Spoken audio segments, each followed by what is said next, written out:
الحمد لله نحمده ونستعينه ونستغفره ونؤمن به ونتوكل عليه ونعوذ بالله من شرور أنفسنا ومن سيئات أعمالنا من يهده الله فلا مضل له ومن يضلل فلا هادي له وأشهد أن لا إله إلا الله وحده لا شريك له وأشهد أن محمدا عبده ورسوله أما بعد. எல்லாம் வல்ல அல்லாஹ் ஜல்ல ஷானஹு தஆலாவை புகழ்ந்து அவனது திருத்தூதர் ஸல்லல்லாஹு அலைஹி வஸல்லம் அவர்கள் மீது ஸலவாத்தும் ஸலாமும் கூறிய பின்னால், கண்ணியத்துக்குரிய சகோதர சகோதரிகளே, உங்கள் அனைவருக்கும் அஸ்ஸலாமு அலைக்கும் வரஹ்மத்துல்லாஹி வபரகாத்துஹு. அல்லாஹ்வுடைய பேரருளால் அவனது மார்க்கத்தை அறிந்து கொள்வதற்காக நாம் இந்த இடத்தில் ஒன்று கூடியிருக்கிறோம். நபி ஸல்லல்லாஹு அலைஹி வஸல்லம் அவர்கள் மை யுரிதுல்லாஹு பிஹி கைரன் யுஃபக்கிஹு ஃபித்தீன், அல்லாஹு தாலா யாருக்கு நன்மையை நலவை நாடுகிறானோ அவர்களுக்கு மார்க்க விளக்கத்தை அளிக்கிறான் என்று கூறியிருக்கிறார்கள். இந்த ஹதீஸின் அடிப்படையில் தீனை விளங்கிக் கொள்ளக்கூடிய வாய்ப்பு யாருக்கெல்லாம் கிடைக்கிறதோ அவர்களுக்கு அல்லாஹு தாலா ஹைரை நன்மையை நாடியுள்ளான் என்பது அர்த்தமாகிறது. இந்த நிகழ்ச்சியிலே வரலாற்றில் தோன்றிய வழிகட்ட அமைப்புகளும் அவற்றின் இன்றைய தாக்கங்களும் என்கிற அடிப்படையில் உரையாற்றுமாறு சகோதரர்கள் கேட்டுக்கொண்டார்கள். வரலாற்றில் தோன்றிய வழிகட்ட அமைப்புகளை பற்றி நாம் தெரிந்து கொள்ள வேண்டுமா என்று கேட்டால், அவற்றை பற்றி தெரிந்து கொள்வது அதிலிருந்து எங்களை பாதுகாத்துக் கொள்வதற்காக அவசியமான ஒரு அம்சமாக ஆகிறது. ஹுதைபத்துல் யமானி ரலியல்லாஹு அன்ஹு அவர்கள் சாஹிபு சிர் ரசூல் ஸல்லல்லாஹு அலைஹி வஸல்லம் அவர்களுடைய ரகசிய தோழர் என்று சொல்லப்படுவார். அவர் சொல்கிறார், எல்லாரும் நபி ஸல்லல்லாஹு அலைஹி வஸல்லம் அவர்களிடத்தில் நல்ல விஷயங்களை கேட்டுக்கொண்டிருப்பார்கள், நான் கெட்ட விஷயங்களை பற்றி விசாரித்து கொண்டிருப்பேன். ஏன் என்று கேட்டால், அந்த கெட்ட விஷயங்களிலிருந்து நாங்கள் எங்களை பாதுகாத்துக் கொள்வதாக இருந்தால் அதை பற்றிய அறிவு தேவை என்கிறதுக்காக நான் கேட்டுக்கொண்டிருந்தேன் என்று சொல்வார்கள். உமர் ரலியல்லாஹு அன்ஹு அவர்கள் மன் உலித பில் இஸ்லாம், யார் இஸ்லாத்தில் பிறந்து வலம் யாரிபில் ஜாஹிலியா, ஜாஹிலியத்தை பற்றி அவர் அறியவில்லையோ அவர் இஸ்லாத்தை துண்டு துண்டாக சிதைச்சிருவாரு என்று சொல்றாங்க. நீங்க இஸ்லாத்தில் இருந்தால் ஜாஹிலியத் பற்றிய அறிவு உங்களுக்கு தேவை என்பதை இந்த ஹதீஸ் எங்களுக்கு சொல்லி, இந்த உமர் ரலியல்லாஹு அன்ஹுடைய கூற்று சொல்லி காட்டுகிறது. இந்த அடிப்படையில் வரலாற்றில் இருந்த வழிகட்ட அமைப்புகள் அது எதற்காக உருவானது, இன்றைக்கு அதனுடைய பாதிப்பு எப்படி இருக்கிறது என்பதை புரிந்து கொள்வது நாங்கள் சத்தியத்தில் நிலைத்து நிற்பதற்கு அவசியமான ஒரு அம்சமாக அமைகிறது. கண்ணியத்துக்குரிய சகோதர சகோதரிகளே, இன்று உலகில் நிறைய இஸ்லாமிய பெயர்களோடு நிறைய அமைப்புகள் இருக்கிறது. நாங்களும் ஏதோ ஒரு அமைப்பின் அங்கத்தவராக மெம்பர்ஷிப் பெற்றாக்கள் இல்லைன்றாலும் ஏதோ ஒரு சிந்தனையில் தான் நாங்களும் இருக்க போகிறோம். எனவே முதலாவது ஒரு அடிப்படையை நாம் தெரிந்து கொள்ள வேண்டும். அல்லாஹு தாலா எங்களை முஸ்லீமாக பிறக்க வைத்து முஸ்லீம் குடும்பத்தில் வாழக்கூடிய வாய்ப்பை தந்திருக்கிறான். இந்த உலகத்தில் அல்லாஹ் மனிதனுக்கு செய்யக்கூடிய பெரிய அருளே அவனுடைய ஹிதாயத்தான், நேர்வழிதான். நாம் எமது இந்த ஹிதாயத்தை பாதுகாத்துக் கொள்ள வேண்டும் என்கிற விஷயத்தில் நாம் கவனமாக இருக்க வேண்டும். அல்லாஹு தாலா மூமின்களுடைய துவாவை பற்றி குர்ஆனில் சொல்கிற போது, ரப்பனா லா துஸி குலூபனா பஅத இத ஹதைதனா, யா அல்லாஹ் எங்களுக்கு நேர்வழியை காட்டியதற்கு பிறகு எங்களுடைய உள்ளங்களை தடம்புரடச் செய்து விடாதே. வஹப்லனா மின் லதுன்க ரஹ்மா இன்னக அன்தல் வஹ்ஹாப், உன்னிடமிருந்து எங்களுக்கு நீ அருளை தருவாயாக, நீ மிகப்பெரிய கொடையாளன் என்கிற ஒரு துவாவை மூமின்கள் கேட்பார்கள் என்று அல்லாஹு தஆலா சொல்கிறார். அப்படி சொல்வதனுடைய அர்த்தம் என்னன்னு சொன்னா, மூமின்கள் இந்த துவாவை கேட்கணும்னு அல்லாஹு தஆலா சொல்கிறார். எங்களுக்கு நேர்வழியை காட்டியதற்கு பிறகு எங்களுடைய உள்ளங்களை தடம்புரள செய்து விடாதே என்கிற துவா.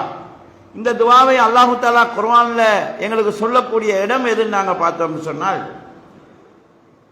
சூரா ஆல இம்ரானுடைய ஆரம்பம் 3ஆம் வசனத்திலே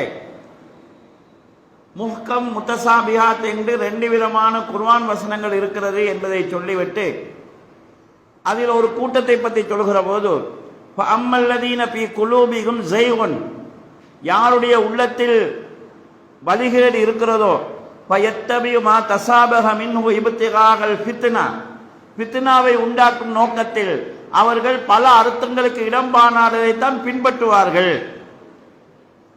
வப்திகாய தஅவீலிஹி, அந்த எந்த வசனம் ரெண்டு அர்த்தத்துக்கு இடம்பாடு இருக்குதோ அதனுடைய முடிவான பொருள் என்ன என்று அறிய வேண்டும் என்று பிரச்சனைக்குரிய விஷயத்தை தான் தோண்டுவாங்க என்கிற விஷயத்தை அல்லாஹு தாலா சொல்லிட்டு, குர்ஆனுடைய முஹ்கமான வசனங்களை விட்டுவிட்டு முத்தசாபிகாத்தான வசனங்களை யாரு அதுல போய் மூழ்கி கொண்டிருக்கிறாங்களோ அவங்க ஹிதாயத்தை இழக்க வேண்டி வரும், நேர்வழியை இழக்க வேண்டி வரும் என்கிற எச்சரிக்கையும் அல்லாஹு தாலா சொல்கிறாங்க.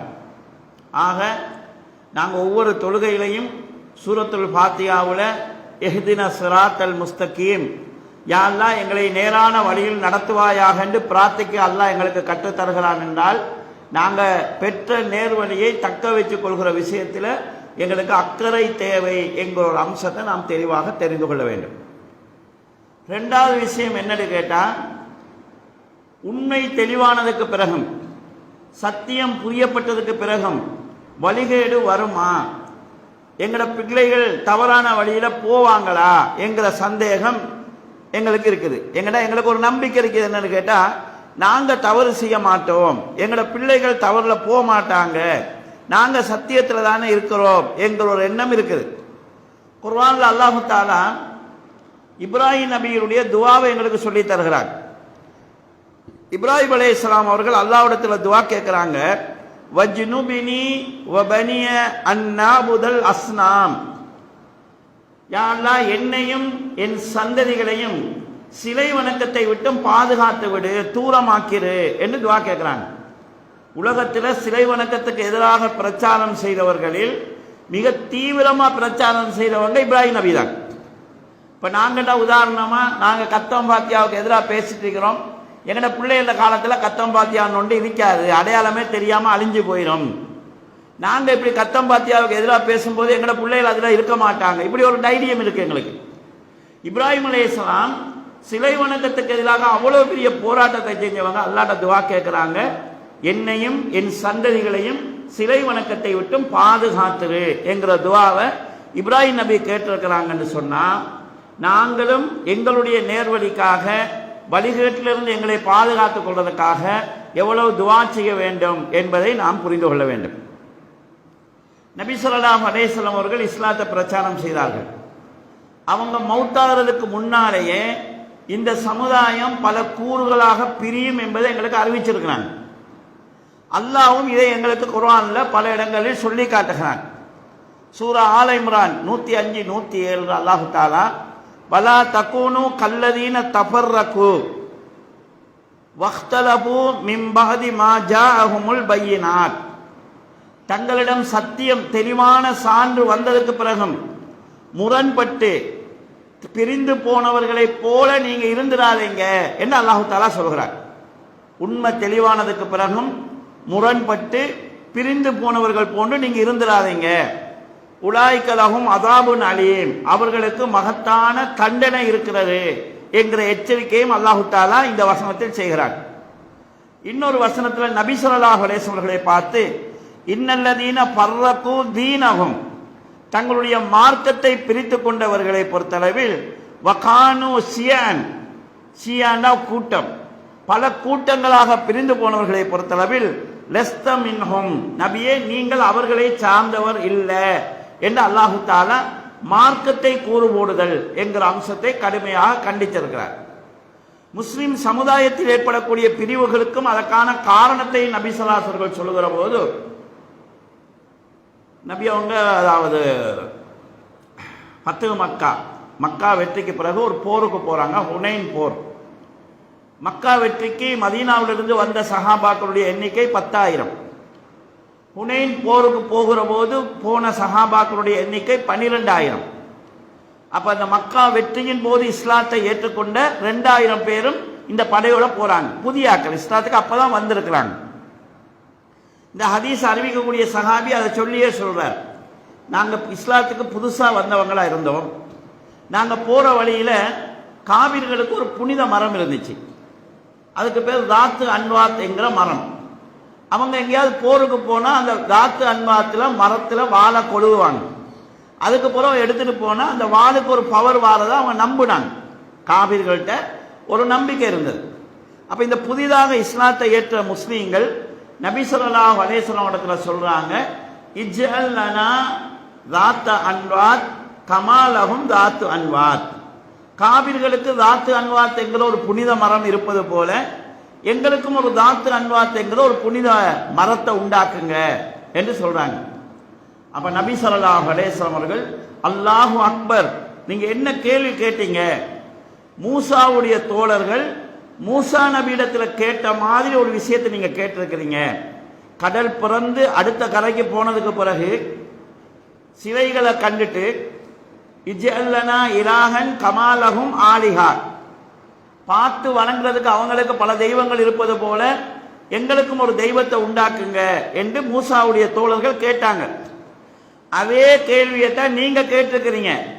லதத்தபியன்ன சுனனமன் கான கபலக்கும் ஹதுவல் குதுவத்தி பில் குதுவா, உங்களுக்கு முன்பிருந்தவர்களுடைய வழிமுறையை சாணுக்கு சான் முளத்துக்கு முளம் நீங்க பின்பற்றுவீங்க. அவர்களில் ஒருவர் உடும்பு பொந்துக்குள் நுழைந்தாலும் நீங்களும் உள்ள போவீங்க என்று ரசூல் ஸல்லல்லாஹு அலைஹி வஸல்லம் சொல்றாங்க. இந்த ஹதீஸ்ல முஸ்லிம் உம்மத் யூத கிறிஸ்தவர்களை ஃபாலோ பண்ணும் என்கிற விஷயம் சொல்லப்படுகிறது.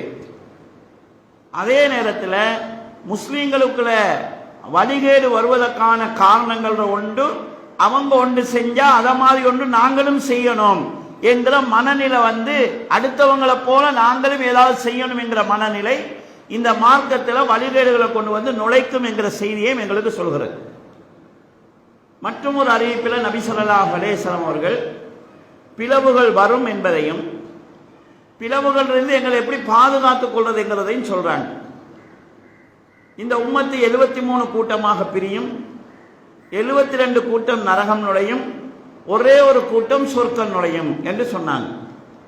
சஹாபாக்கள் அந்த 72 கூட்டம் எதுன்னு கேட்கல, ஏன்னா அது கஷ்டம், பின்னால வரப்போறது. 73வது கூட்டம் சொர்க்கம் போன்று ரசூலுல்லாஹ் சொல்றாங்களே, அந்த கூட்டத்தை தெரிஞ்சு கொண்டா அது அல்லாத கூட்டம் எல்லாம் நரகம்ன்றது தெளிவாயிரும். சொர்க்கம் போறது ஒரு கூட்டம், அந்த கூட்டம் எதுன்னு தெரிஞ்சா அந்த சொர்க்கம் போற கூட்டத்தை தவிர மற்ற எல்லா கூட்டமும் நரகம் போறது. அப்ப சஹாபாக்கள் கேட்டாங்க, அந்த சொர்க்கம் போற கூட்டம் யாருன்னு கேட்டாங்க. அதற்கு நபி ஸல்லல்லாஹு அலைஹி வஸல்லம் அவர்கள், மா அன அலைஹி வ அஸ்ஹாபி அல் யௌம், நானும் எனது தோழர்களும் இன்று எதில் இருக்கிறோமோ அதில் இருப்பவர்கள் சொர்க்கம் போறவங்க, இதுக்கு மாற்றமா இருக்கிற எல்லாருமே நரகம் போறவங்க. அப்ப சஹாபாக்களுக்கு லேசாக சொர்க்கம் போற கூட்டம் இது என்று சொல்லப்பட்டு விட்டது. அப்ப இந்த ஹதீஸிலும் முஸ்லிம் உம்மத் பல கூறாக பிரியும் என்கிறது சொல்லப்படுகிறது. இந்த பிரிவுகளின் போது எங்களை நாங்கள் எப்படி பாதுகாத்துக் கொள்வது என்கிற அடிப்படையும் சொல்லப்படுகிறது.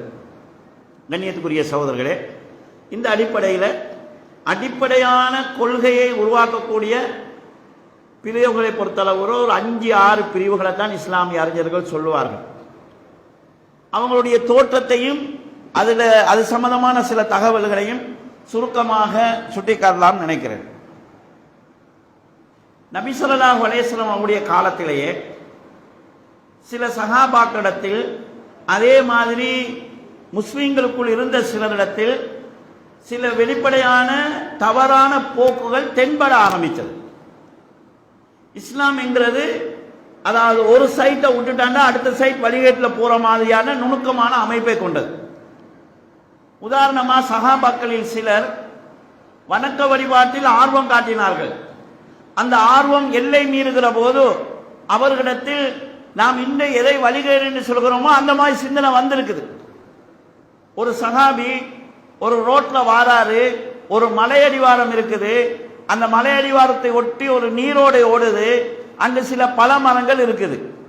அவரோட மனசுல என்ன எண்ணம் வருது என்று சொன்னா, இந்த இடத்துல இருந்து கொண்டு அல்லாஹ்வை தொழுது கொண்டு விக்ரு செஞ்சு கொண்டு இந்த தண்ணியை குடிச்சு கொண்டு இந்த பழங்களை சாப்பிட்டு கொண்டு இருந்தா எவ்வளவு நல்லா இருக்குன்னு நினைப்புறது. ரசூல் ஸல்லல்லாஹு அலைஹி வஸல்லம் இடத்துல போய் அனுமதி கேட்கிறார். நபி ஸல்லல்லாஹு அலைஹி வஸல்லம் சொன்னாங்க, உங்களுக்கு யகூதியத்தையோ நஸ்ரானியத்தையோ நான் கொண்டு வரவில்லை, எல்லாரும் பின்பற்றக்கூடிய அதாவது ஹனீஃப் பொருத்தமான ஒரு மார்க்க வழிமுறையை நான் கொண்டு வந்திருக்கிறேன் என்று சொல்லி அதை கண்டிக்கிறாங்க. சஹாபாக்களில் சிலர் தங்களுடைய ஆண்மையை நீக்கி கொண்டு வணக்க வழிபாட்டிலே இருக்க நினைச்சாங்க. ரசூல் ஸல்லல்லாஹு அலைஹி வஸல்லம் அதை கண்டிச்சாங்க. சஹாபாக்களில் சிலர் எந்த நேரமும் சுன்னத்து நோன்பு பிடித்துக் கொண்டும் இரவு ஃபுல்லா வணங்கி கொண்டும் இருந்தாங்க. நபி ஸல்லல்லாஹு அலைஹி வஸல்லம் அதை கண்டிச்சாங்க. இஸ்லாம் இபாதத்தை ஆர்வப்படுத்துது. இஸ்லாம் எந்த அளவு ஆர்வப்படுத்துதோ அந்த அளவு செய்தால்தான் அது நேர்வழி. அந்த விஷயத்துல எல்லை மீறி பெய்த்துட்டோம்னு சொன்னா, அதுல எல்லை மீறினா அடுத்த சைட் விடுபடும். அப்ப இஸ்லாம் அதை வழிகேடுன்னு சொல்லுது. பிற்பட்ட காலங்களில் சூபித்துவம் என்கிற பேர்ல வணக்க வழிபாடு என்று சொல்லி உலகத்தை புறக்கணிக்கிற சிந்தனை இந்த மாதிரி போக்கில் தான் உருவானது. நபி ஸல்லல்லாஹு அலைஹி வஸல்லம் பேசிக்கிலேயே அந்த நேரத்திலே அந்த தலை எடுக்கும் போதே அதை கலைஞ்சிடுறாங்க. ஒரு சஹாபியை பத்தி கேள்விப்படுது. பகல் ஃபுல்லா நோம்பு பிடிக்கிறார், இரவு ஃபுல்லா தொழுகிறார், வணக்கத்தில் இருக்கிறார். ரசூல் ஸல்லல்லாஹு அலைஹி வஸல்லம் அவங்களோட வீட்டுக்கு போறாங்க. அவர் ரசூல்லா இருக்கிறதுக்கு ஒரு தலகணியை வைக்கிறாங்க. அந்த தலகணி எடுத்து ரசூல்லா மடியில வச்சுக்கொண்டு அவரை கூப்பிட்டு கேட்கிறாரு, நீ பகல் ஃபுல்லா நோம்பு பிடிக்கிறதாம் இரவு ஃபுல்லா இந்த நின்று வணங்குறதான் கேள்விப்படுறேனே, உண்மையானு கேட்கிறாங்க. அவருக்கு சந்தோஷம், ஆகா ரசூல்லா நமக்கு ஏதோ துவா செய்ய போறாங்கன்னு. ஆமாம் யா ரசூலுல்லாஹ் சொல்றாங்க. இல்ல அப்படி செய்யாத, மாசத்துக்கு 3 நோம்பு பிடின்னு சொல்றாங்க. அவர் சொல்ல, எனக்கு அதை விட அதிகமா பிடிக்க முடியும் யா ரசூலுல்லாஹ். அப்ப மாசத்துக்கு 7 நோம்பு பிடின்னு சொன்னாங்க.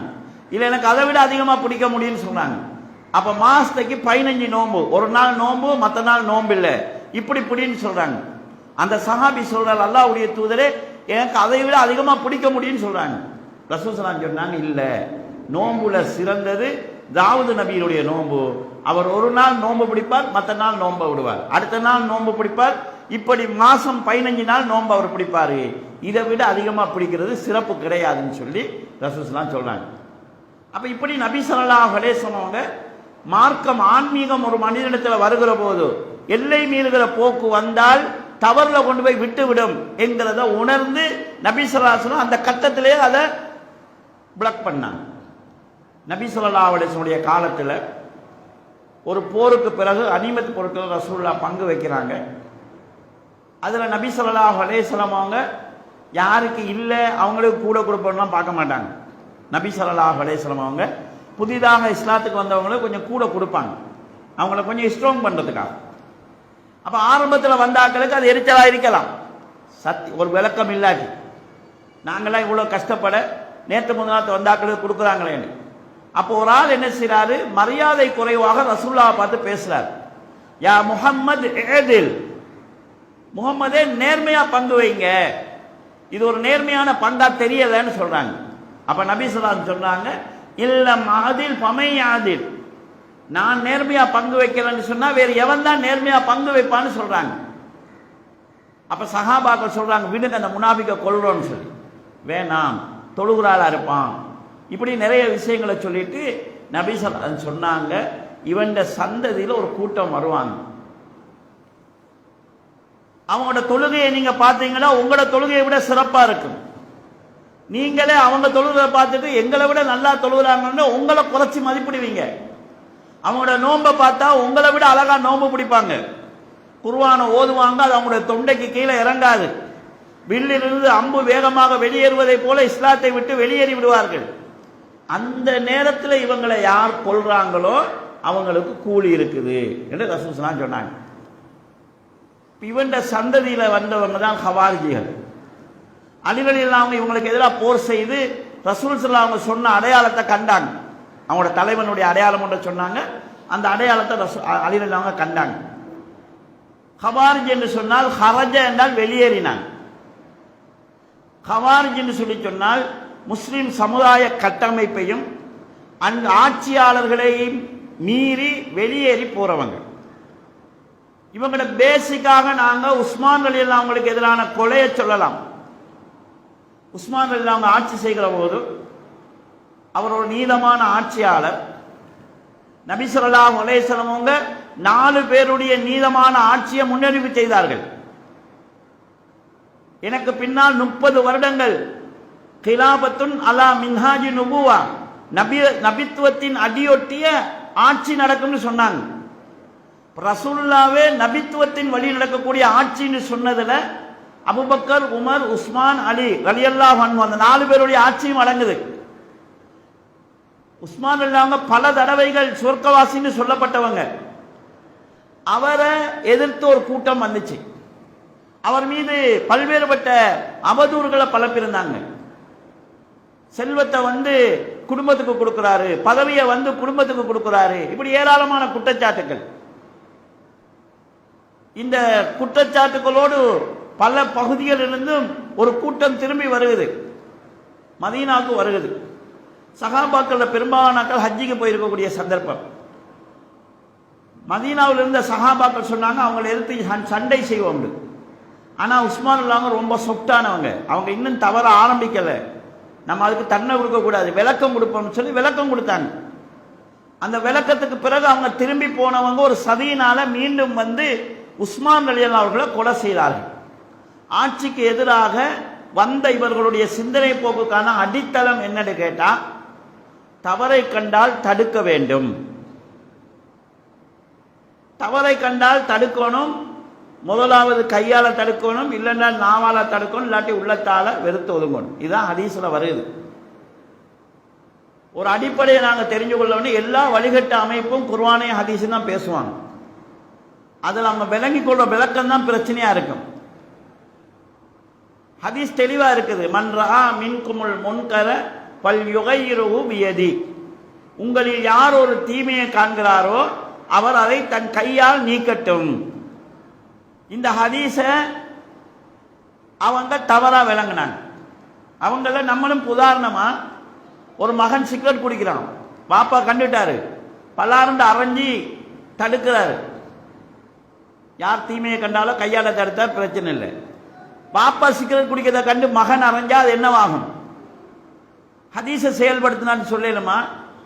தீமையை கண்டா கையால தடுங்கன்னு இருக்குது, மகன் கன்னத்தில் அரைஞ்சிட்டார் வாப்பாக்கு, நீங்க சிகரெட் குடிக்கிறீங்க, சரி ஹதீஸ் படி தானே மகன் செயல்பட்டு இருக்கிறான்னு சொல்லலாமா? அப்ப யாரு செய்யறது, எந்த அளவு செய்யறது என்கிற வரையறை இருக்குது. மாணவனுக்கு ஆசிரியர் தண்டித்து திருத்த முற்படலாம், ஆசிரியரை மாணவன் தண்டித்து திருத்த முற்பட இயலாது. கணவனை மனைவிய கணவன் தண்டித்து திருத்த முற்படலாம், மனைவி கணவனை தண்டித்து திருத்த முற்பட இயலாது. வழிமுறைகள் வேறுபடும்.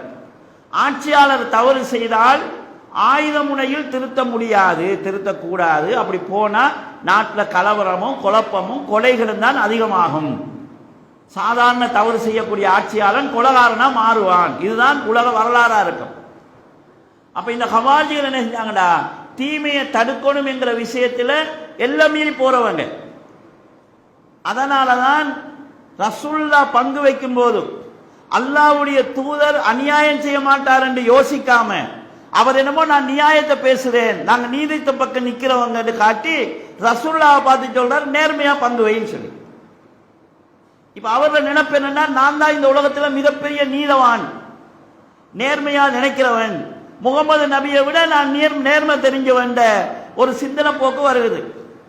இந்த நாசமா போன சிந்தனை வந்ததால தான் அல்லாஹ்வுடைய தூதரால சொர்க்கவாசின்னு சொல்லப்பட்டவங்களை எல்லாம் இன்றைக்கு இருக்கக்கூடிய, அதாவது ஒழுக்கமும் அறிவும் கெட்ட சிலர் அவங்க கொலைகாரன், கொலைக்கு பங்க வச்சவன் சொல்லி இப்ப தீர்ப்பு சொல்ல வராங்க. எல்லாருக்கும் நீதிபதியின் நினைப்பு ஜட்ஜ்மெண்ட் பண்ணி கொண்டிருக்கக்கூடிய சூழலை பார்க்கிறோம். அப்ப இந்த தன்மை, அதாவது தீமையை எதிர்ப்பதில் தீவிரம். எப்படி அந்த சில சஹாபாக்களுக்கு இபாதத் செய்வதில் எல்லை மீறி போகும்போது ரசூலுல்லாஹ் கண்ட்ரோல் பண்ணாங்களோ, இவங்க தீமையை எதிர்ப்பதில் தீவிரத்துக்கு வந்தாங்க. இந்த தீவிரத்துடைய வெளிப்பாடு எப்படி அமைஞ்சுன்னு சொன்னா, அவங்க ஒரு முடிவு எடுத்தாங்க, பெரும்பாவம் செய்யற எல்லாருமே காபிர்கள், அவங்க எல்லாரும் நரகத்துக்கு போவாங்க, நரகத்தில் நிரந்தரமா இருப்பாங்க. இது யாரோட முடிவுன்னு சொன்னா, ஹவாரிஜிகளுடைய முடிவு. மார்க்க முடிவை எடுக்கும் போது சிலர் அவருடைய இயல்புக்கு ஏற்ப எடுப்பாங்க, அப்ப பிழையாகும். சில நேரங்கள் தான் அந்த இயல்புடைய தன்மைக்கு ஏற்ப சரியாக அமைகிறதுக்கும் வாய்ப்பு இருக்கு. உதாரணத்துக்கு பத்ர் யுத்தம் முடிஞ்சிருச்சு, கைதிகளை என்ன செய்யணும் ஆலோசனை செய்யறாங்க. அதான் முதல் யுத்தம், கைதிகள் பற்றிய சட்டம் இல்லை, அவ மசூரா பண்ணித்தான், சட்டம் இல்லாட்டி மசூரா பண்ணி முடிவு செய்யணும். ரசூல் சொல்லாங்க மசூரா கேட்குறாங்க, அபூபக்கர் நாங்கள் மசூரா சொல்றாங்க, இவங்கெல்லாம் யார், எங்களோட சொந்தக்கார பிள்ளைங்க, இவங்களை நம்ம விட்டா அது இஸ்லாத்துக்கு பலமா அமையலாம், இவங்க இஸ்லாத்துக்கு வரலாம், அல்லது இவங்களை வச்சு நாங்கள் பயன்பெறலாம், இவங்களை விடுவதற்கு நாங்கள் தெண்ட பணம் எடுத்தோம்னு சொன்னால் மதீனா சஹாபாக்கள் எங்களால் கஷ்டத்தில் இருக்கிறாங்க, கொஞ்சம் இங்கே அந்த கஷ்டத்தை நீக்கலாம், இந்த கோணத்தில் அவங்க பேசுகிறாங்க. உமர் ரலியல்லாஹு அன்ஹு சொல்கிறாங்க, இவன் எவனையும் விடக்கூடாது, அத்தனை பேரையும் கொல்லணும். எப்படி கொல்லணும்னு சொன்னால், ஏண்ட சொந்தக்கார ஒருத்தன் பிடிபட்டிருக்கிறான், அவனை தாங்க நான் வெட்டுவேன். அப்பாஸ் பிடிபட்டிருக்கிறாரு, அவரை ரசூலுல்லாஹ் நீங்க வெட்டுங்க. அலியினுடைய சகோதரர் பிடிபட்டிருக்கிறார், அலிட கையில வாழை கொடுத்து அவன் தம்பியை வெட்ட சொல்லுங்க. அப்படி வெட்டினா தான் இதுக்கு பிறகு படையெடுத்து வரமாட்டாங்க. போய் மாட்டுனா முகமது அழிச்சிருவாருங்கிற பயம் இருக்குன்னு சொல்றாங்க. அவங்க பார்த்தா இஸ்லாத்துடைய பாதுகாப்பு தன்மையை பார்த்தாங்க. இப்ப இதுல ரசூலுல்லாஹ்வோட மனசு இயல்புடைய சொட்டானதுங்கிறதுனால அபூபக்கர்லாவுடைய ஆலோசனைக்கு சாஞ்சிச்சு. அபூபக்கர்லாவுடைய ஆலோசனையை தான் எடுத்தாங்க. ஆனா அதுல அல்லாஹ்வுடைய தீர்ப்பு, உமர் ரலியல்லாஹுடைய முடிவு தான் சரி என்று வந்துச்சு. நீங்க எப்ப பலம் பெற்றீங்களோ, இதுக்கு பிறகு இவங்களை விடுதலை செஞ்சா எங்களுக்கு அடிக்க மாட்டாங்க எங்களுக்கு தைரியம் இருந்துச்சோ, அந்த அளவுக்கு வலுவாயிடுச்சு, அப்ப நீங்க மன்னிப்புங்க. ஆனா இப்ப மன்னிச்சது பிள்ளைங்கிறது குர்ஆன் வசனம் வருது. நான் இதை எதுக்கு சொல்றேன்னு சொன்னா, கருத்துக்களை சொல்லுகிற போதும் ஏற்கிற போதும் அவருடைய டைப்புக்கு ஏற்ற மாதிரி கருத்துக்களை விரைவாக ஏற்றுக்கொள்வோம். நான் கொஞ்சம் ரஃபான ஆளா இருந்தா ரஃபான கருத்து எனக்கு டக்குன்னு பிடிக்கும். இதுதான் மனிதனுடைய இயல்பு. மனிதர்களில் கடும்போக்குள்ள சிலர் தீமையை எதிர்க்கிற விஷயத்தில் தீவிரமா இருந்ததுனால பாவம் செய்கிறவர்கள் மீது வெறுப்பு அவங்களுக்கு அதிகமாச்சு. இப்ப சாதாரணமா இன்றைக்கு நம்ம ஒரு ஆள்கிட்ட ஒருத்தன் குடிச்சு கொண்டிருக்கிறான், இவனை முஸ்லீம்னு சொல்லலாமான்னு கேட்டா, குடிகாரனை எப்படி முஸ்லீம்னு சொல்றது? முஸ்லீம்னா அல்லாஹ்வுக்கும் ரசூலுக்கும் கட்டுப்பட்டவன், இவன் அல்லாஹ்வுக்கும் ரசூலுக்கும் கட்டுப்பட்டவன் சொல்லணுமாங்கிறது தான் எங்களுக்கு நியாயமான வாதமா தெரியும். ஒரு முஸ்லீம் விபச்சாரம் செய்வானான்னு கேட்டா மாட்டான்னு தான் சொல்லுவோம். செஞ்சா அவன் முஸ்லீமா காவிரான்னு கேட்டா குழம்பிடும். எங்களுக்கு என்ன பதில் சொல்றேன்னு அவங்க சொன்னாங்க காவிருன்னு சொல்லி. அஹ்லு சுன்னாவுடைய முடிவுனா பாவி, முஸ்லீம் ஆனா அவன் பாவி என்கிறது அஹ்லு சுன்னாவுடைய முடிவு. அப்ப இந்த கவாஜிகளுடைய இந்த சிந்தனை மார்க்கத்தில் அறிவு இல்லாமல் ஆர்வம் இருந்தவர்களுக்கு எடுபட்டுச்சு.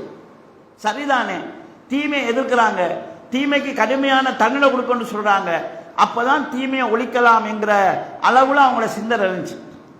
இந்த ஹவாரிஜ் இந்த கூட்டம் அதிகமா அலிரலில்லாஹுடைய படையிலிருந்து வெளியாஇருந்தாங்க. அவங்க ஒரு இடத்துல இருக்கிறாங்க, 6000 பேர் இருந்தாங்க. இப்னு அப்பாஸ் ரலியல்லாஹு அவங்க என்ன செஞ்சாங்கன்னா அலிரலில்லாஹு சொன்னாங்க, இந்த ஆக்களை போய் நான் சந்திக்க போறேன், எனக்கு நீங்க பெர்மிஷன் தாங்கன்னு சொன்னாங்க. அலிரலில்லாஹு சொன்னாங்க, வேணாம், அவங்க விபரம் இல்லாத ஆக்கள், அவங்களால உங்களுக்கு ஏதாவது பிரச்சனை வந்துடலாம், நான் பயப்படுறேன்னு சொன்னாங்க.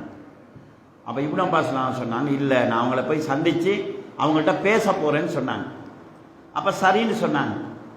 இப்னு அப்பாஸ் என்ன செஞ்சாங்கன்னா, அங்க போற நேரம் அழகான உடுப்பு போட்டு போனாங்க. இந்த ஹவாரிஜிகள் என்ன செய்வாங்கன்னு சொன்னா, இங்க ஆரம்ப காலத்தில் இருந்த ஜமாத்துல் முஸ்லிம் மாதிரி ஒழுங்கா உடுக்க மாட்டாங்க. உலகம் தேவையில்லைங்கிற மாதிரியான ஒரு லைஃப் டைப் அவங்க இருந்துச்சு. அலங்கார ஆடைகள் அணிய மாட்டாங்க, தங்களை அலங்கரிச்சு கொள்ள மாட்டாங்க. கண்ட உடனே இப்னு அப்பாஸ் கண்ட உடனே அவங்களுக்கு சந்தோஷம். ரசூலுல்லாஹ்வோட சாச்சாட மகனே, நீங்க என்ன இப்படி அலங்காரமா உடுத்துட்டு வாரீங்கன்னு கேட்டாங்க. முதல்ல அவனோட மைண்ட் செட்டை அடிக்கொண்டு பார்க்குறாங்க.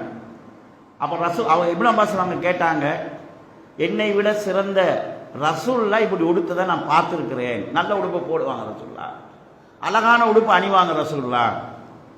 நீங்க நான் இதை அணிந்ததை நீங்கள் குறை சொன்னா இது என்னை விட சிறந்தவரான ரசூலுல்லாஹ்வை குறை சொல்ற மாதிரி ஆகும் என்று முதலாவது அவங்களோட மைண்ட் செட்டில் நம்ம ரசூலுல்லாஹ் செஞ்சதை விட மேலே போனால் அது எங்களோட பேசிக்கை உடைக்கும் என்கிற ஒரு மைண்டை கொடுக்குறாங்க. பிறகு இப்னு அப்பாஸ் அவங்க சொல்றாங்க, இதுவும் முக்கியமான ஒரு வாசகம், நான் ரசூலுல்லாஹ்வுடைய தோழர்களிடமிருந்தும் ரசூலுல்லாஹ்வுடைய சாச்சாவுடைய மகன், அதாவது அலிரலில்லாஹு அவங்களை சொல்றாங்க, அது அவரோட சிறப்பு. சில பேர் கல்யாணம் முடிக்காததால தான் உறவுன்னு நினைக்கிறாங்க. அலிரலில்லாஹு ரசூலுல்லாஹ்வும் அதாவது 2 சகோதரர்களுடைய பிள்ளைகள், இரத்த உறவு இருக்குது. அதை சிறப்பா சொல்றாங்க இப்னு அப்பாஸ். நான் யார்கிட்ட இருந்து வந்திருக்கேன் தெரியுமா? ரசூலுல்லாஹ்வோட சாச்சாட மகன் இருந்து வந்திருக்கிறேன். அந்த சஹாபாக்களை பொறுத்தளவுல அவங்களுக்கு தான் குர்ஆன் இறங்கி, அவங்களுக்கு தான் ரசூலுல்லாஹ் இறங்கிச்சு, அவங்க தான் சூழ இருந்தாங்க. அவங்க தான் அந்த குர்ஆனை உங்களை விட சரியாக புரிந்து கொண்டவர்கள், குர்ஆனுடைய விளக்கம் என்னங்கிறத சரியா விளங்கி கொண்டவங்க. உங்களில் ஒருவர் கூட சஹாபி கிடையாதுன்னு சொல்றாங்க. இந்த வாசகம் எங்களுக்கு என்ன சொல்லுதுன்னா, 6000 பேரை பார்த்து பேசுறாங்க, உங்களோட ஒருத்தர் கூட ரசூலுல்லாவோட பழகுனவர் கிடையாதுன்னு சொல்லு. அப்ப இந்த 6000 பேரில் ஒரு சஹாபி கூட இல்லைன்னு சொன்னா, அப்பயாவது அவங்க விளங்கிக்கணும், ரசூலுல்லாட்ட படிச்சவங்க இந்த சைட்ல இல்லைன்னா நாங்க இருக்கிறது பிழையான சைட்னு விளங்கிருக்கணும். ஆனா அவங்க சஹாபாக்களை குறைச்சி மதிப்பிட்டது தான் முக்கியமான காரணம். அதனாலதான் இப்னு அப்பாஸ் அவங்க இந்த பேசிக்க சொல்றாங்க, உங்களை விட குர்ஆனை அதிகம் அறிந்தவர்கள் அவங்க தான் என்று சொல்றாங்க. சொல்லிட்டு அவங்கள்ட்ட கேட்கிறாங்க, உங்கள்கிட்ட என்ன பிரச்சனை, உங்களோட பிரச்சனையை சொல்லுங்க, அதுக்கு நான் விளக்கம் சொன்னா நீங்க ஏத்துக்குவீங்களான்னு கேட்கிறாங்க. அவங்க 3 பிரச்சனையை சொல்றாங்க. 3 பிரச்சனைக்கும் குர்ஆனையும் ஹதீஸையும் வச்சு பதில் சொல்றாங்க. அந்த 6000 பேரில் 2000 பேர் ஹவாரிஜி கொள்கையிலிருந்து வெளியாறினாங்க. நான் இதை 2-3 காரணங்களுக்காக சொல்றேன். ஒன்று, வழிகட்ட சிந்தனை போக்கு சஹாபாக்கள்கிட்ட இருக்கல. நீ சஹாபியை ஃபாலோ பண்ணவங்க எல்லாம் அன்றைக்கு தப்பிருப்பாங்க. சஹாபாக்களை விட நாங்க மார்க்கத்தை அறிஞ்சவங்கன்னு போனவங்க தான் இந்த குரூப்ல போய் சேர்ந்து இருக்கிறாங்க. அடுத்தது, ஹவாரிஜிகளும் குர்ஆனை வச்சு தான் பல கொள்கைகளை உருவாக்குனாங்க. குர்ஆன்ல ஒரு சைட்டை வச்சு அவங்க விளங்கின மாதிரி வச்சு உருவாக்குனாங்க. இந்த ஹவாரிஜி கொள்கையுடைய விளைவு எப்படி அமைதுன்னு பாருங்க. உதாரணமா சஹீஹ் முஸ்லிமில் வரக்கூடிய ஒரு சம்பவம். நான் ஏற்கனவே சொன்னேன், ஹவாரிஜிகளுடைய கொள்கை என்ன, பாவம் செய்யறவங்க காபிர்கள் நிரந்தரமா நரகத்தில் இருப்பாங்க. இப்படி சொன்னவன் இது வழிகேடு இஸ்லாம் எங்களுக்கு சொல்லுது. ஏன்னா இவன் முடிவு இவங்களை இன்னும் சில பாவங்களை நன்மை என்கிற பேரில் செய்ய வைக்கும். பாவம் செய்கிறவன் காபீர்ங்கிறது அவங்க பாவத்தை விட்டு மக்களை தடுக்கிறதல்ல, அவங்க அதுக்கு பிறகு பாவம் செய்வாங்க, நன்மை என்கிற அர்த்தத்தில் செய்வாங்க. இந்த யசீதுல் ஃபக்கீர் என்கிற அவர் அறிவிக்கிறார், நானும் என்னுடைய சில நண்பர்களும் ஹவாரிஜி கொள்கையால் இருக்கப்பட்டோம். அதாவது பாவம் செய்கிறார்கள் நரகவாதிகள் நிரந்தரமா இருப்பாங்க, நரகத்தை விட்டு வெளியே வரமாட்டாங்கிற கொள்கையில இருந்தோம். நாங்க ஹஜ்ஜிக்கு போக முடிவு செய்தோம். நாங்கள் ஹவாரிஜி என்கிறதை யாருக்கும் சொல்லாமல் மறைச்சிருந்தோம். ஹஜ்ஜிக்கு பெய்த்து நாங்க ஹவாரிஜி என்கிறதை மக்களுக்கு பப்ளிக் பண்ணுவோம் என்கிற முடிவுல நாங்க இருந்தோம். அவ்வளோ ஒரு நல்ல விஷயமா நினைக்கிறாங்க. மதீனாவுக்கு வராங்க. மதீனாவில் அப்துல்லா இப்னு ஜாபிர் ரலியல்லாஹு அவங்க மக்களை வச்சு ஹதீஸ்கள் அறிவிச்சு கொண்டிருக்கிறாங்க மதீனா பள்ளியில். அப்ப இந்த கூட்டமும் இந்த பள்ளியில் அமருது. அப்ப அவர் சொன்ன ஹதீஸ் என்னன்னு சொன்னா, கடுகளவாவது ஈமான் உள்ளவர்கள் நரகம் போனால் நரகத்தில் இருந்து அவர்கள் வெளியேற்றப்படுவாங்க, பிறகு அவங்க சொர்க்கத்துக்கு அனுப்பப்படுவாங்க என்பது சம்பந்தமான ஹதீஸ்களை அறிவிக்கிறாங்க. இந்த யசீதுல் ஃபக்கீர் என்கிற ஹவாரிஜி கொள்கையால் ஈர்க்கப்பட்ட இந்த சம்பவத்தை சொல்லக்கூடியவர் எழும்பி கேள்வி கேட்கிறார். சஹாபி பேசுறாரு, இவர் எழும்பி கேள்வி கேட்கிறார், மா ஹாதிஹுல் அஹாதீஸ் அல்லதி துஹதிஸூன், நீங்க என்ன ஹதீஸ் சொல்றீங்க, ரசூலுல்லாவின் தோழரே நீங்க மக்களுக்கு என்ன ஹதீஸ் சொல்றீங்க, நீங்க சொல்றது குர்ஆனுக்கு முரணா இருக்குது.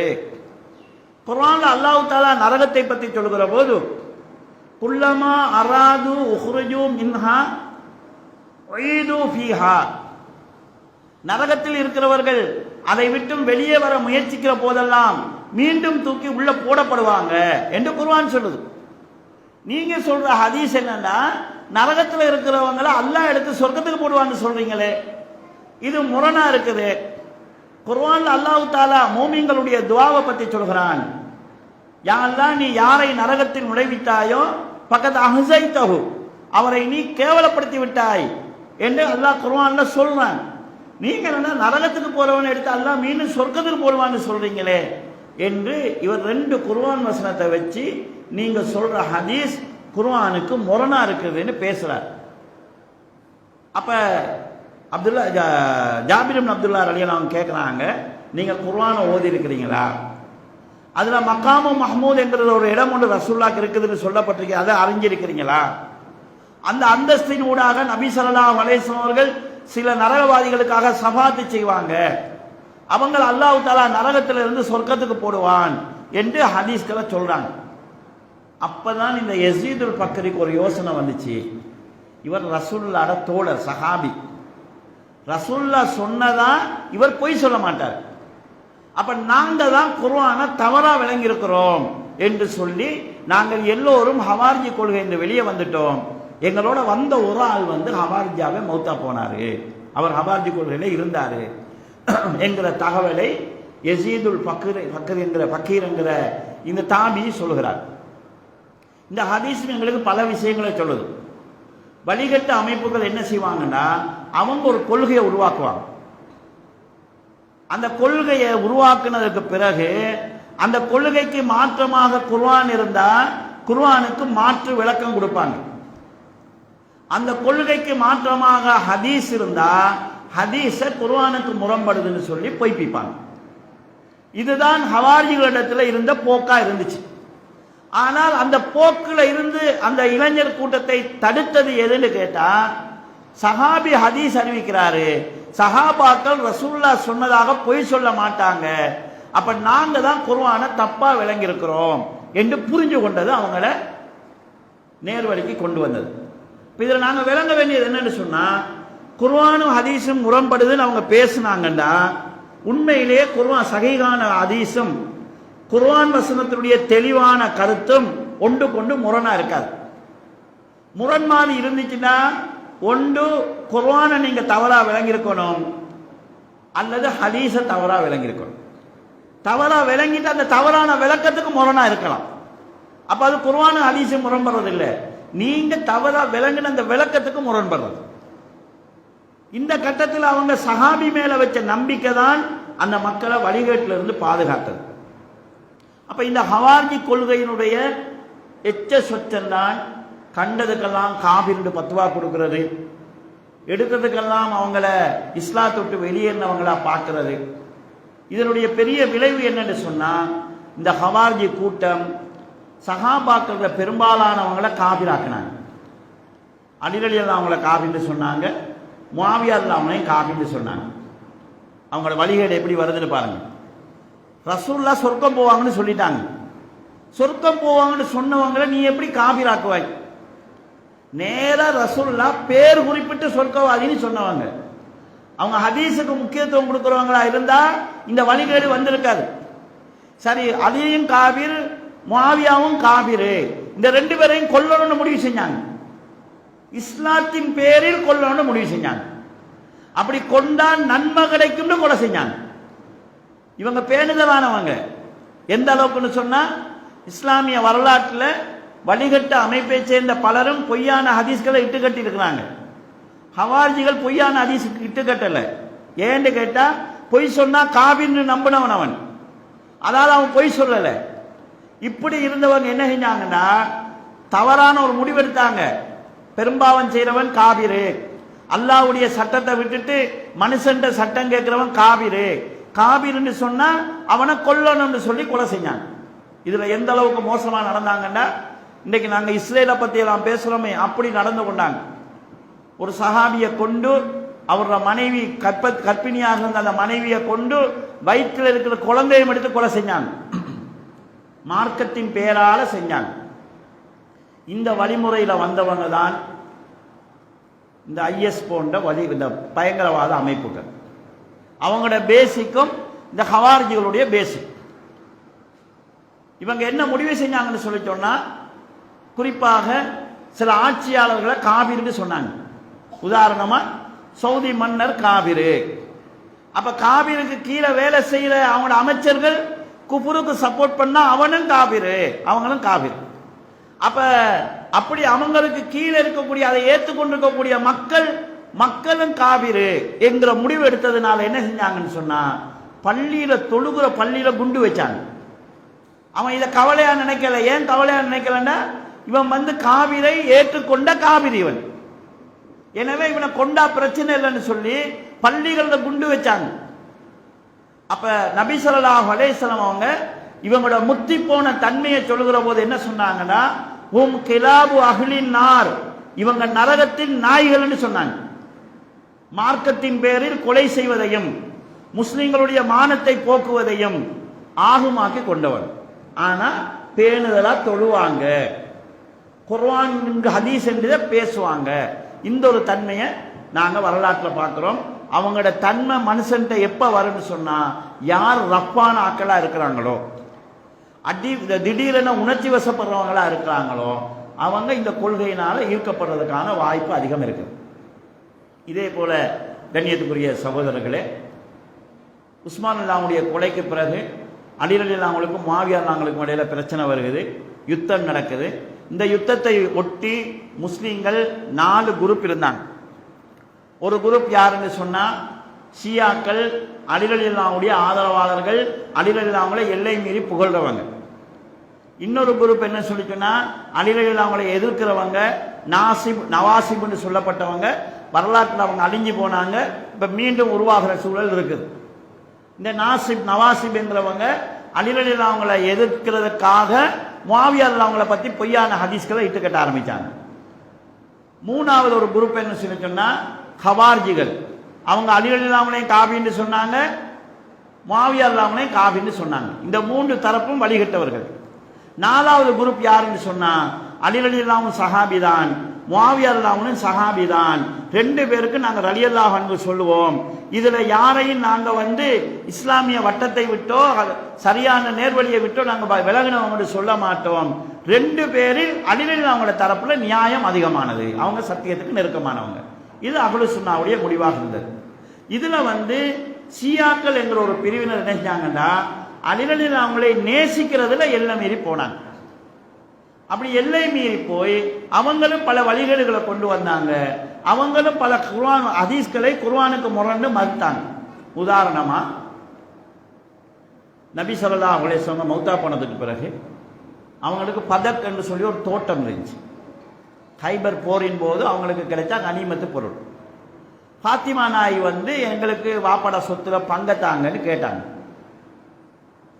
அப்ப அபூபக்கர் ஒரு ஹதீஸ் சொன்னாங்க. ரசூல் ஸல்லல்லாஹு அலைஹி வஸல்லம் சொன்னாங்க, நாங்க நபிமார்கள் எங்களுடைய சொத்துக்கள் அதாவது சந்ததிகளுக்கு வராசத்தாக பங்கு வைக்கப்பட மாட்டுச்சு. இது ரசூலுல்லாஹ் சொன்ன ஹதீஸ். இந்த ஹதீஸை ரசூலுல்லாஹ் சொல்லி இது உங்களுக்குரியது கிடையாது, நபி ஸல்லல்லாஹு அலைஹி வஸல்லம் விட்டு சென்றது என்னன்னு சொன்னா சதக்கான்னு ரசூலுல்லாஹ் சொல்லிட்டாங்க, இது சதக்காவுக்குரியதுன்னு சொன்னாங்க. பிறகு அலி ரலியல்லாஹு சதக்காவாக இருந்தாலும் பரவாயில்ல, அதை பராமரிக்கிற பொறுப்பை எங்களுக்கு தாங்க குடும்பம் என்கிற வகைன்னு கேட்டாங்க. அந்த பிரச்சனை நீண்ட காலம் இருந்துச்சு. இந்த ஹதீஸை ஷியாக்கள் எடுத்தாங்க. எடுத்துக்கொண்டு சில குர்ஆன் வசனங்களை எடுத்தாங்க. உதாரணமா குர்ஆன்ல வருது, சுலைமான் தாவூத, சுலைமான் தாவூதுக்கு வாரிசாக வந்தார் குர்ஆன்ல வருது. வரித என்கிற வார்த்தை வந்திருக்குது, வாரிசா வந்தான்னு குர்ஆன்ல வந்திருக்குது. அபூபக்கர் நபிமாருடைய சொத்து வாரிசா வராதுன்னு சொல்றாரு, குர்ஆனுக்கு மாத்தமா அபூபக்கர் பேசியிருக்கிறாரு என்று அந்த ஹதீஸ பொய். ஃபாத்திமா நாயிய பழி வாங்குறதுக்காக அவர் இதை இட்டு கட்டினாரு என்று சொல்லி அபூபக்கர் ரசூலுல்லாஹ் பேர்ல பொய் சொன்னவரா காட்டினாங்க.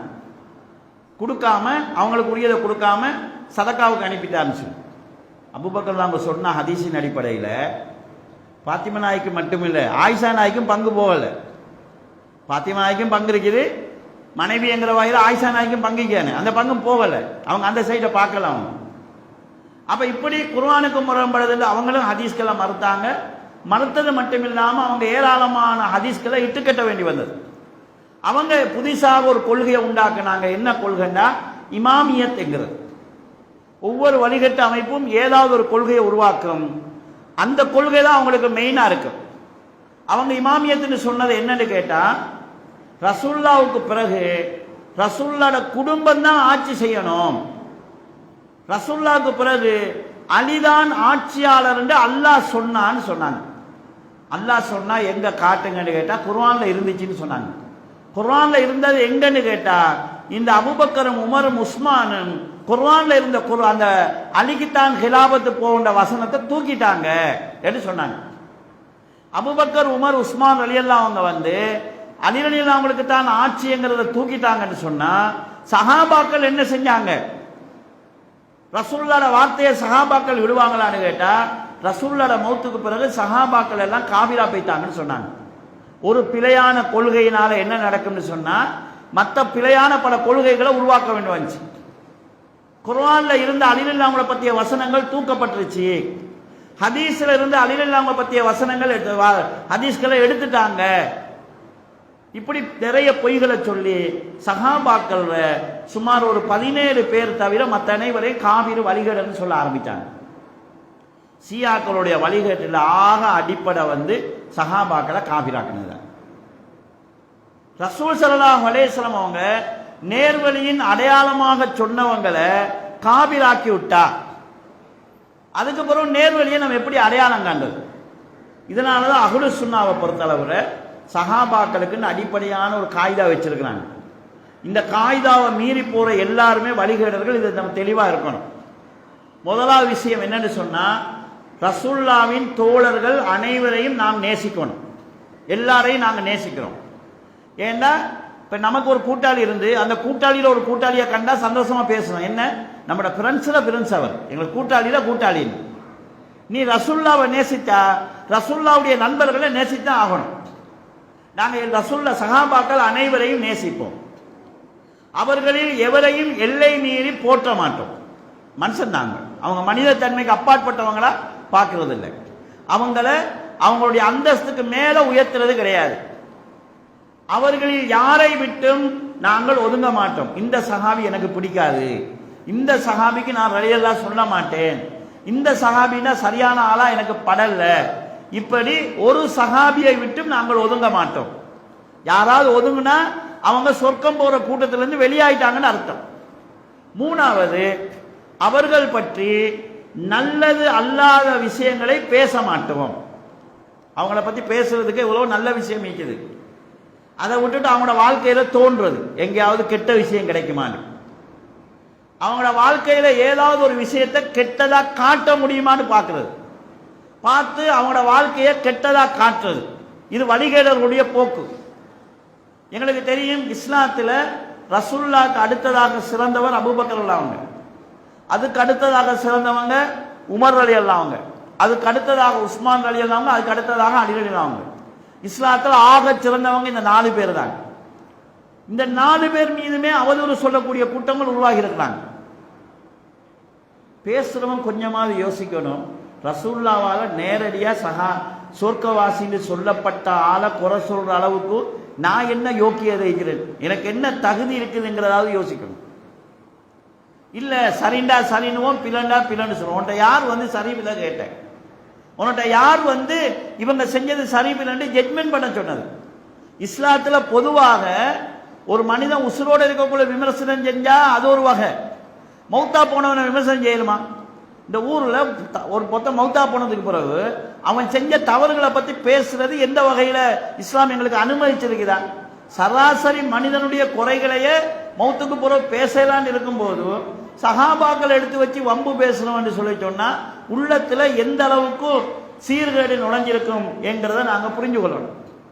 நான் உதாரணத்துக்கு சொல்றேன், ஷியாக்கள் ஒரு விஷயத்தை நம்ம எப்படி பார்க்கிறோம் என்கிறத பொறுத்து தான் இருக்குது. இந்த இந்துக்கள அர்ஜுனன் கதை இருக்குது.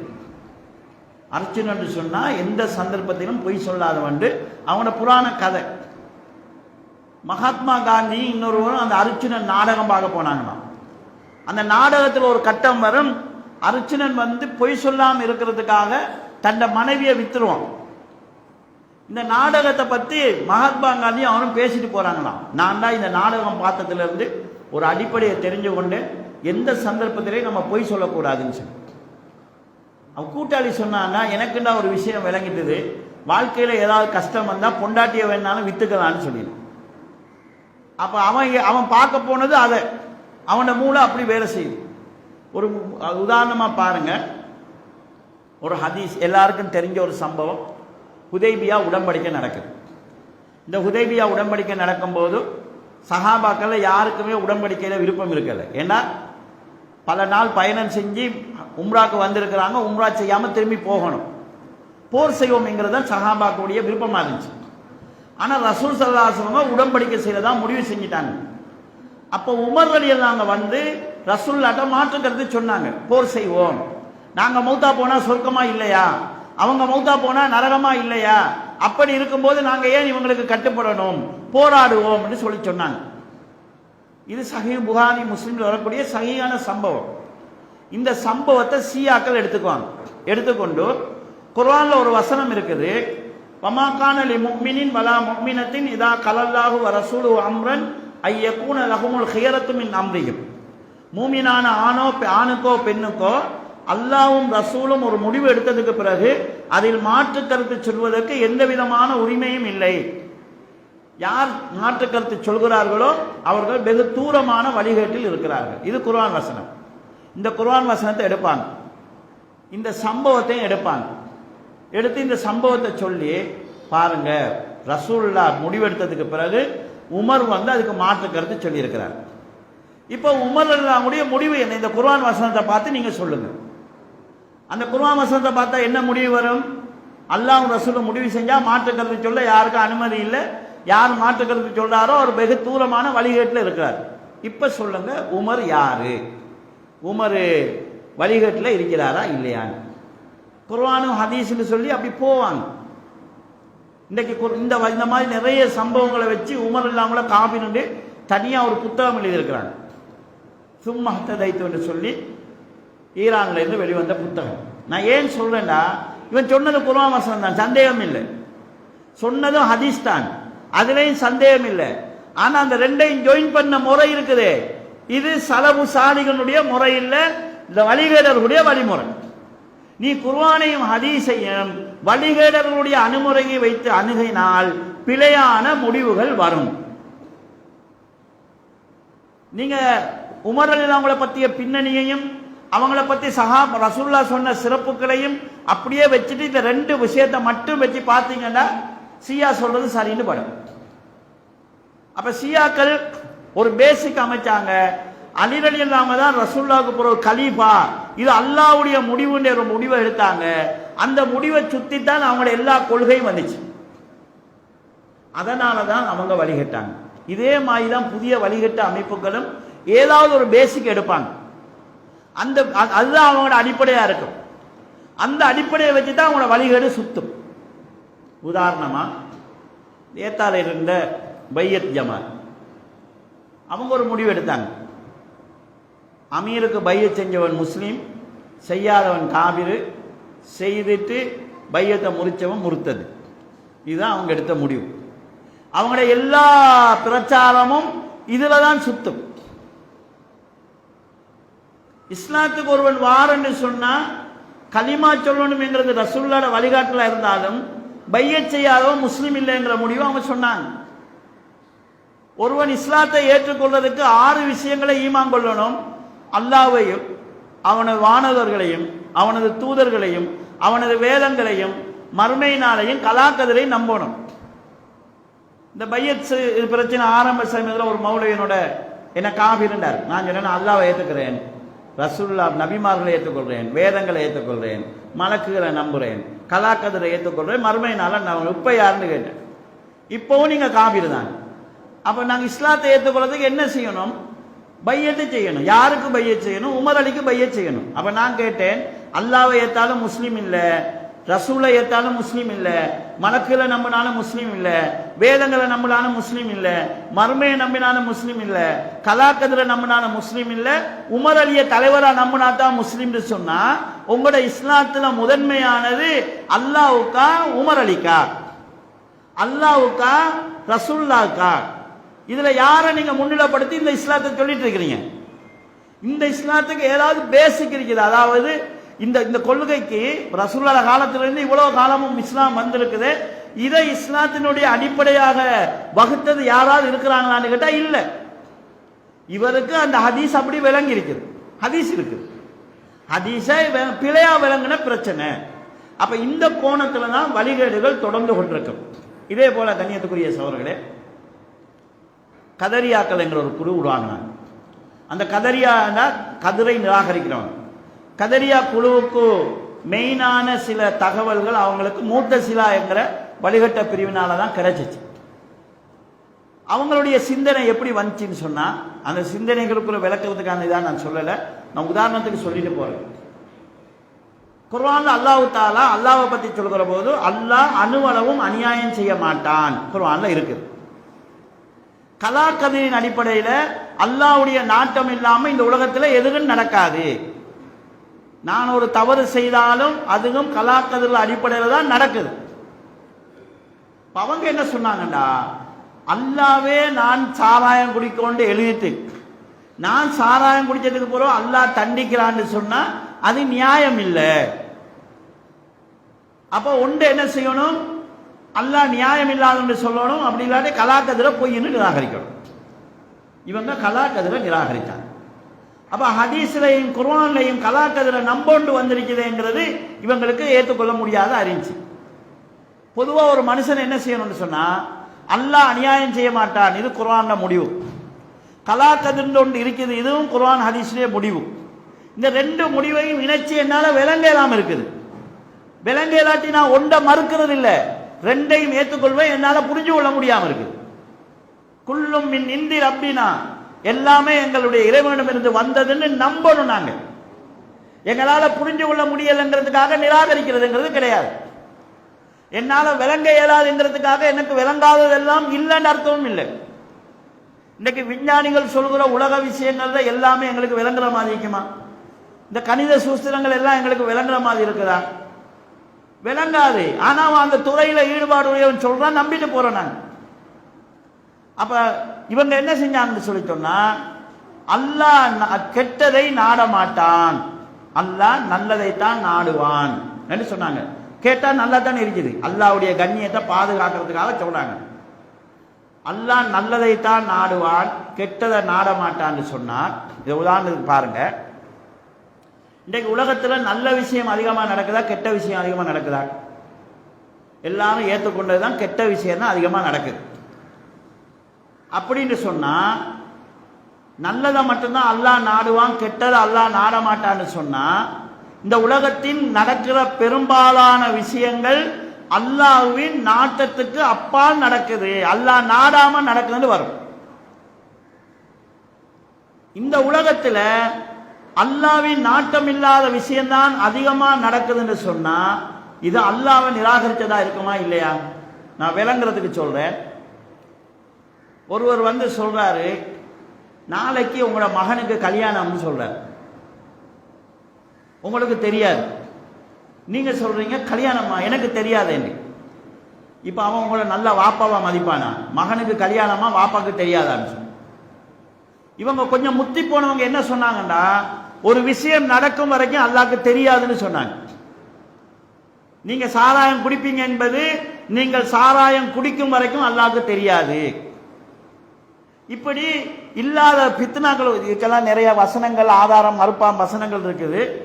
இப்படி ஒரு வாதத்தை எடுத்து வச்சுக்கொண்டு நல்லதைத்தான் அல்லாஹ் நாடுவான், கெட்டதை அல்லாஹ் நாட மாட்டான்னு சொன்னாங்க. ஆனா நாங்க ஈமான் எப்படி கொண்டிருக்கிறோம்? வல் கதிரி ஹைரிஹி வஸ்ஸர்ரிஹி மினல்லாஹி தஆலா. கதிரின் அடிப்படையில் நடக்கக்கூடிய நலவு கெடுதி எல்லாமே அல்லாஹ்ட்ட தான் வருது. இந்த பேசிக்கை நம்ம புரிஞ்சாகணும். அல்லாஹ்வுடைய நாட்டம் இல்லாம இந்த உலகத்துல ஏதாவது ஒன்று நடக்குதுன்னு சொன்னா அது அல்லாஹ்வுடைய இறைமையை இல்லாம ஆக்குது.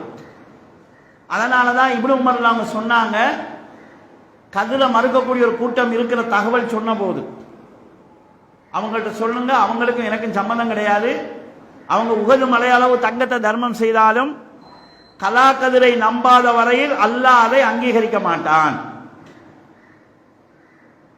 அப்ப கலாக்கதிரை மறுக்கிற ஒரு கூட்டம் உருவானாங்க, கதரியாக்கள்னு அவங்களுக்கு சொல்லப்படுச்சு. அவங்க எடுத்த வாதங்கள் எங்க இருந்துன்னு கேட்டா முத்தசிலாக்களுடைய வாதங்களை எடுத்து வச்சாங்க.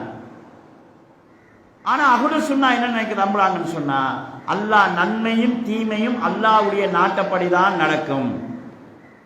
அல்லாஹ் நாடாம ஒரு மரத்தின் இலை கூட கீழே விழுவதில்லை, எல்லாமே அவனுடைய முடிவின் அடிப்படையில் தான் நடக்குது. அது தெளிவாக குர்ஆன்ல சொல்லப்பட்டது.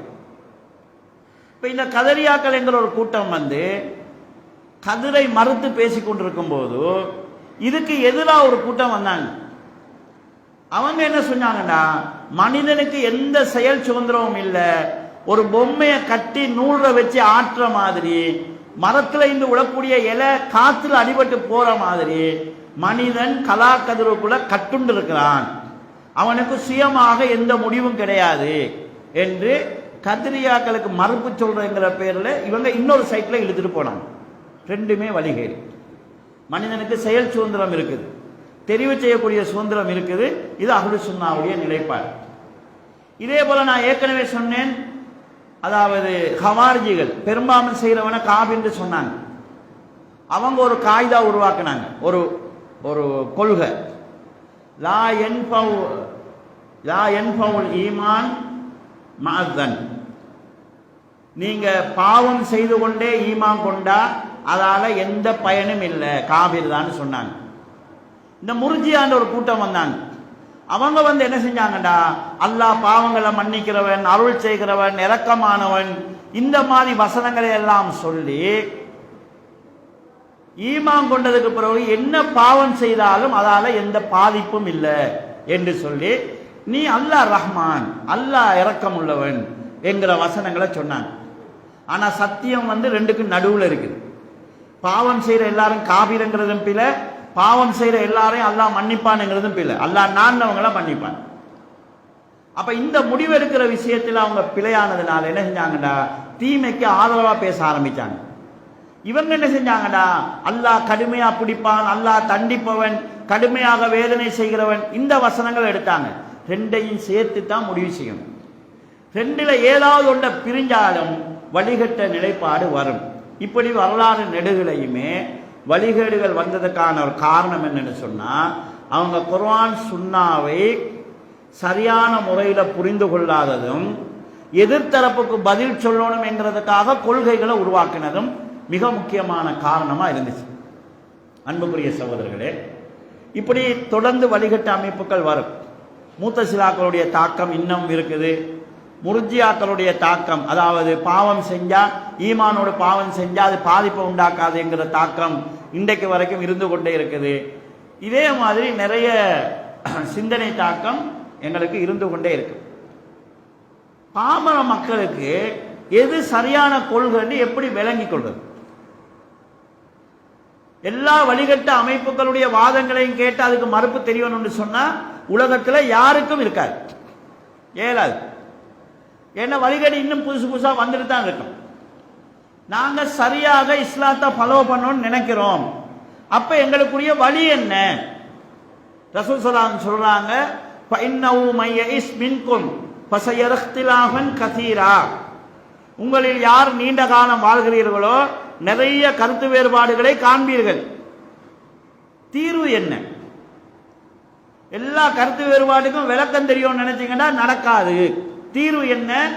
அலைக்கும் பி சுன்னதி வ சுன்னத்தில் குலபாயிர் ராசிதீன் அல் மஹ்தியின். நீங்கள் எனது சுன்னாவையும் நேர்வழி நடக்கக்கூடிய கலீபாக்களுடைய வழிமுறைகளையும் பற்றி பிடியுங்கள். அந்தோ அலைஹா பின் நவாஜித். நவாஜித் என்றா சக்க பல்லுக்கு சொல்றேன். நுனிப்பல்லால ஒன்றை கடிச்சோன்னா இழுத்தா வந்துடும். சக்கப்பல்ல கடிச்சுக்கங்கன்னு ரசூலா சொல்றாங்க. ரசூலுல்லாஹ் வழிமுறையையும் நேர்வழி நடந்த கலீபாக்களுடைய வழிமுறையையும் சக்கப்பல்லால கடிச்சுக்கோங்க, விட்டுறாதீங்க, ஸ்ட்ராங்கா பிடிச்சுக்கொள்ளுங்கன்னு ரசூலா சொல்றாங்க. இதுதான் ரசூலுல்லாஹ் வழிமுறை. பிரச்சனை வரும், வந்தா உங்களை பாதுகாக்கிறதுக்கு வழி இதுதான் ரசூலுல்லாஹ் சொன்னது. இப்ப பிரச்சனை என்னன்னு சொன்னா, இமாம்களை டேமேஜ் பண்ணி, தாபிங்களை டேமேஜ் பண்ணி, சஹாபாக்களை டேமேஜ் பண்ணி, அதுக்கு பிறகு குலபாவுர் ராசிதீன் ரசூலுல்லாஹ் சொன்னாங்களே அந்த கலீபாக்களை ஒத்தர் பின் ஒத்தரா டேமேஜ் பண்ணிட்டு வந்தா அதுக்கு பிறகு ஒன்றும் இல்லைன்னா யார் வேணும்னாலும் மார்க்கத்தின் பேர்ல குர்ஆன் ஹதீஸ் என்று சொல்லி எதை வேணாலும் சொல்லலாம். இப்ப இவங்க ரசூலுல்லாஹ் பற்றி பிடிங்கன்னு சொன்னவங்களையே கட் பண்ணிட்டு போறோம்னு சொன்னா என்னவா? இந்த பொதுமக்களுக்கு பிடிக்கிற கேட்ட பாருங்க. ரசூலுல்லாஹ்வால நேரா சொர்க்கவாதின்னு சொன்னவரை விட்டுருவோம், இப்ப உள்ள ஒருத்தனை பிடிச்சுக்குவோம்னு சொன்னா இது எவ்வளவு முட்டாள்தனம். இவன் நல்லவனா கெட்டவனா, சரியில இருக்கானா பிழையில இருக்கானா, இவங்கள எண்ணம் சரியா இஹ்லாஸா இல்லையா, போட்டிக்கு சொல்றானா பொறாமைக்கு பேசுறானா, எந்த விஷயமும் தெரியாது, நான் இவனை பிடிச்சுக்குவேன், ரசூலுல்லாஹ்வால சொர்க்கவாதின்னு சொல்லப்பட்டவர் எனக்கு தேவையில்லைன்னு சொன்னா இது எவ்வளவு ஒரு கிறுக்குத்தனம். அப்ப இந்த ஒரு பேசிக்க ரசூலுல்லாஹ் சொல்லி தராங்க. நீங்க ஒரு கொள்கை எடுக்கிறீங்களா, இது சஹாபாக்களுடைய காலத்துல இருந்துச்சா, கலீஃபாக்கள்கிட்ட இருந்துச்சா, இதை பாருங்க. எங்களுக்கு தெரியும் வரலாற்றுல மூத்தசிலாக்கள் குர்ஆன் படைக்கப்பட்டது என்கிற ஒரு கோட்பாட்டை கொண்டு வந்தாங்க. ஒவ்வொரு வழிகட்ட அமைப்பும் தங்களுக்கு ஒரு பேசிக்கை வச்சு அதை பற்றி சுற்றி சொல்லுவாங்க. இவங்க என்ன கோட்பாட்டை கொண்டாங்கண்டா, குர்ஆன் படைக்கப்பட்டதுங்கிறது தான் சரி. யாரெல்லாம் குர்ஆன் படைக்கப்பட்டதுன்னு சொல்றானோ அவன் தான் முஸ்லீம். யாரெல்லாம் குர்ஆன் படைக்கப்பட்டதுன்னு சொல்லலையோ அவன்லாம் காபிர்னு சொன்னாங்க. இப்படிதான் புதிய வழிகட்ட கொள்கைகள் ஒன்றை உருவாக்குவாங்க. உதாரணமா சூனியம், அல்லாஹ் நான் தாக்கம் வைக்குதுன்னு சொல்றவன் முஸ்லிக்கு.